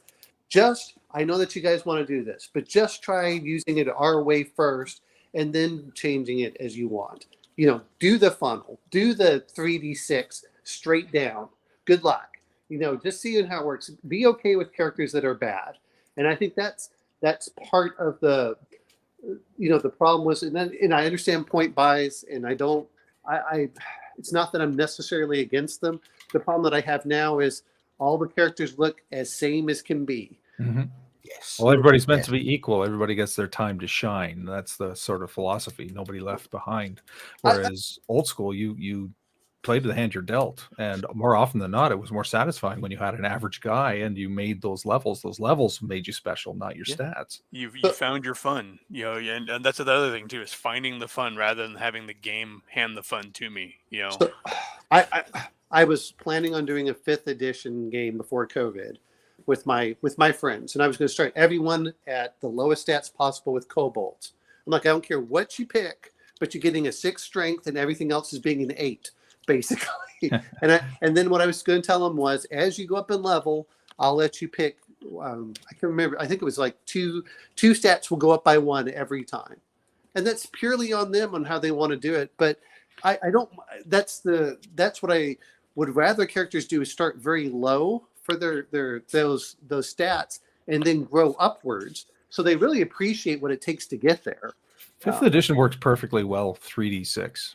Yeah. Like it works well. Because you already got these massive bonuses. You don't have to change anything else. You might start high, but on average, you'll get average stats. Your class or your race will give you +2, and then you get ASIs every couple of levels. So 3d6 is more than enough for satisfying 5th ed play. Yeah, I let my players roll their stats in 5e. Well, the other part, like you're talking about, is look at the monsters, 100-something hit points, and the damage really has not increased that much for a lot of the weapons. Now you say you do hit more often, but that's just a lot more rounds. But how many hit points does the dragon have in basic? It's what, 37 or 32? I seem to remember hearing something in some philosophy of the game talk or official chat with the WotC folks or whatever, that there was a feeling that combat needed to last a little longer to make it worthwhile or something like that. That's why they upped the hit points on monsters. I'm not sure. It was something about letting the monsters live long enough to actually do things to where they don't feel like you can just come in and punch them in the face and kill them. But I think that kind of backfired. Well, do you know how I deal with that? I just add more monsters. Or just lower their hit points and say that, Well, no. What I mean is it can be very satisfying to go through a horde of kobolds. But, it's like, oh, I feel kind of powerful. We killed 10 kobolds. That's great. But you have another 20. And they're like, yeah, okay, we're going to be outnumbered and swarm. Let's back off. I guess the thing that really bugs me and continues to bug me in 5th edition, and I've said it before since I started running 5th edition, is that in older versions of D&D, the game was dangerous by the nature of the game, by the virtue of the game at its status quo, at its baseline. 5th edition, I have to try hard. I have to actually put effort into making it dangerous. And that seems wrong. Like, it really, to me, it makes the game inherently adversarial between the DM and the players, because the DM in 5th edition has to push so hard to make the game challenging for the players. And I'm going to bring up the little other aspects. I know John's probably getting tired, so Yeah, he's falling asleep. We can see it. Just go to sleep, John. We'll keep going. Well, don't what I was going to refer to is the way that 5e works is to give a proper challenge is almost it's a very likely to get an entire TPK instead of just bringing one character down. I feel like if it's going to bring down one character, it can bring down the whole party. And it feels very binary in my feeling of a fight because, is I just feel that for me to give the proper challenge and to keep characters kind of down, I have to almost overwhelm them. Whereas in the original, I think we've found the topic for next week's stream, haven't we? How to challenge a party. Oh, okay, yeah, that would be good. Because, as you said, I do have to bring this week's stream to a close very shortly because we've hit the 3 hours. It is 10 past midnight here, but I do want to close with a little ramble about my game on Monday night, which touches on a number of the topics that we've been talking about in this last hour. My Monday night face-to-face group, we didn't meet this Monday. Instead, we played in my sort of sporadic MERP campaign, and we played through Roll20 and through Discord. And I had 4 players.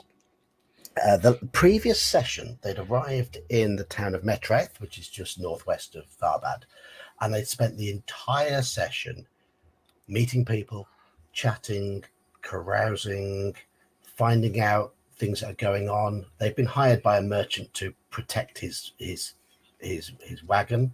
They know that the merchant hasn't been entirely upfront about what he's trading in the wagon.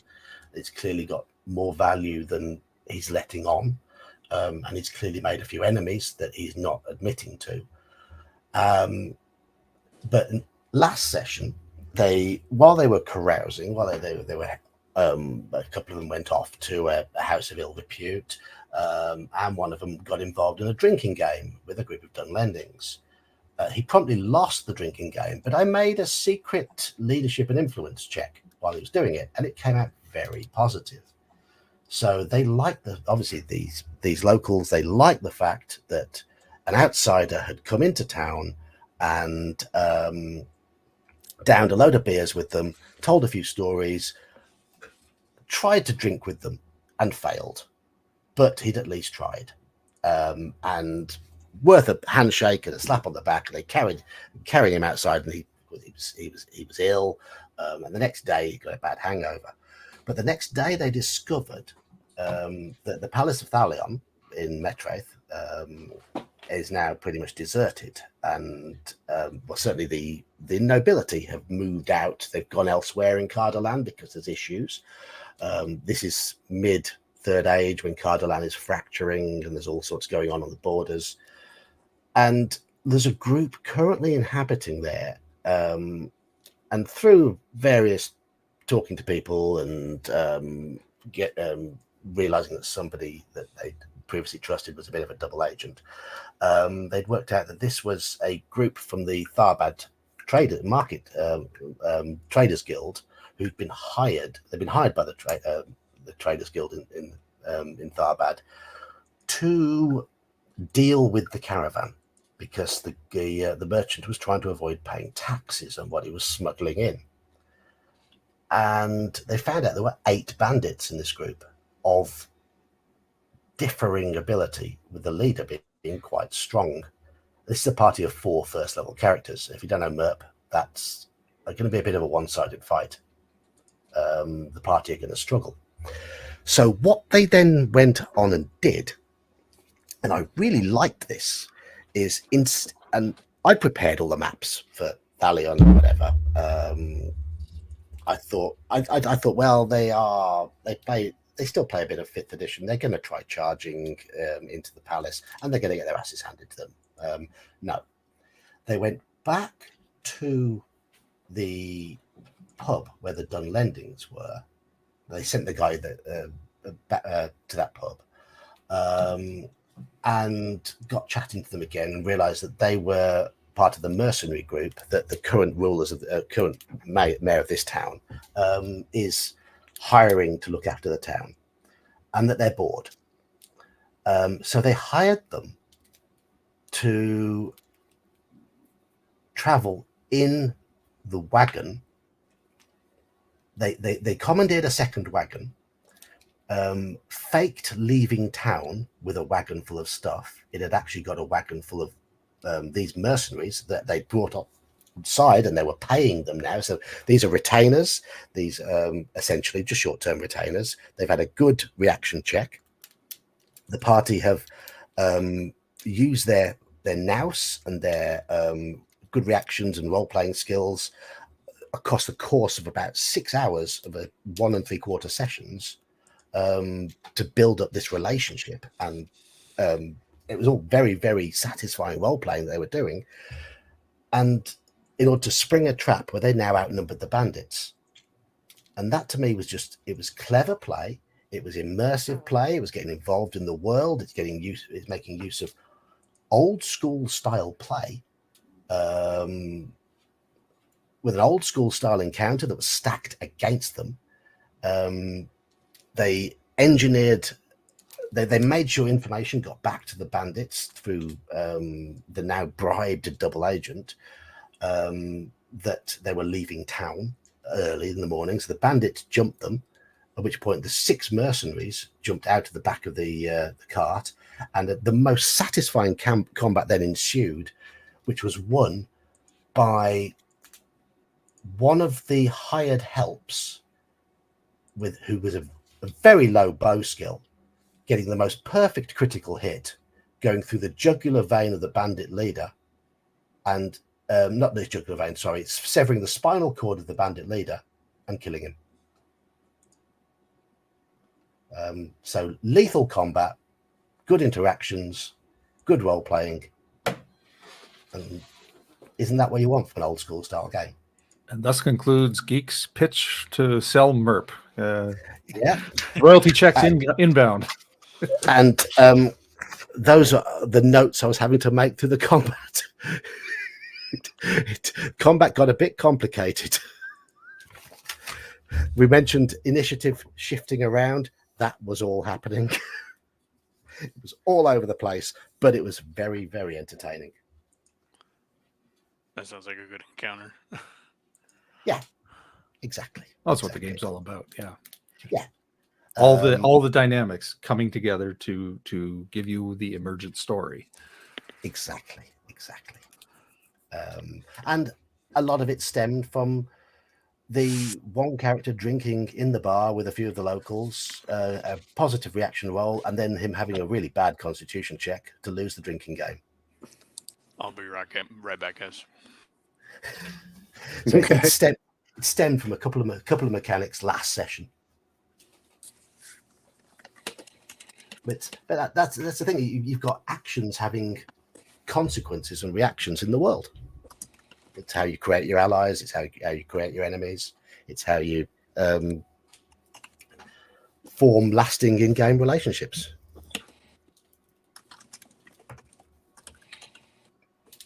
Anyway, I've said my bit. said my bit. And scene. End of scene. Yes.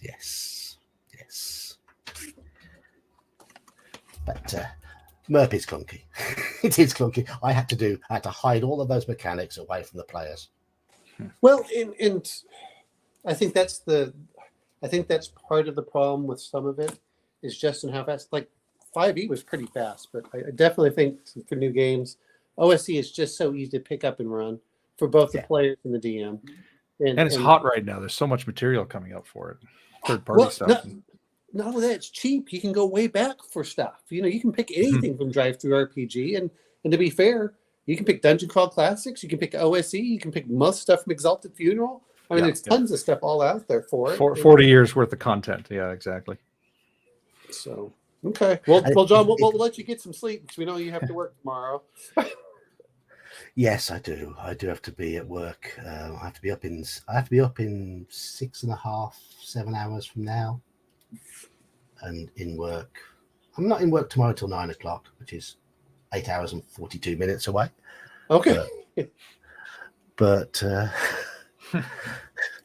I've still got work tomorrow. 8 hours, 42 minutes from now, you lot will all still be sleeping, won't you? Yes. Hopefully. Well, I'm kind of an insomniac, so that doesn't help. So I have my moments with that. I'll sleep for 5 hours, then I'll be awake. I'm like, great. Oh, Super chat. Oh wow. Oh. Thank you, Cal staff. No problem. I hope you've enjoyed it all. I know we went off topic the last hour. You're splitting with that with us, right? 50 cents each.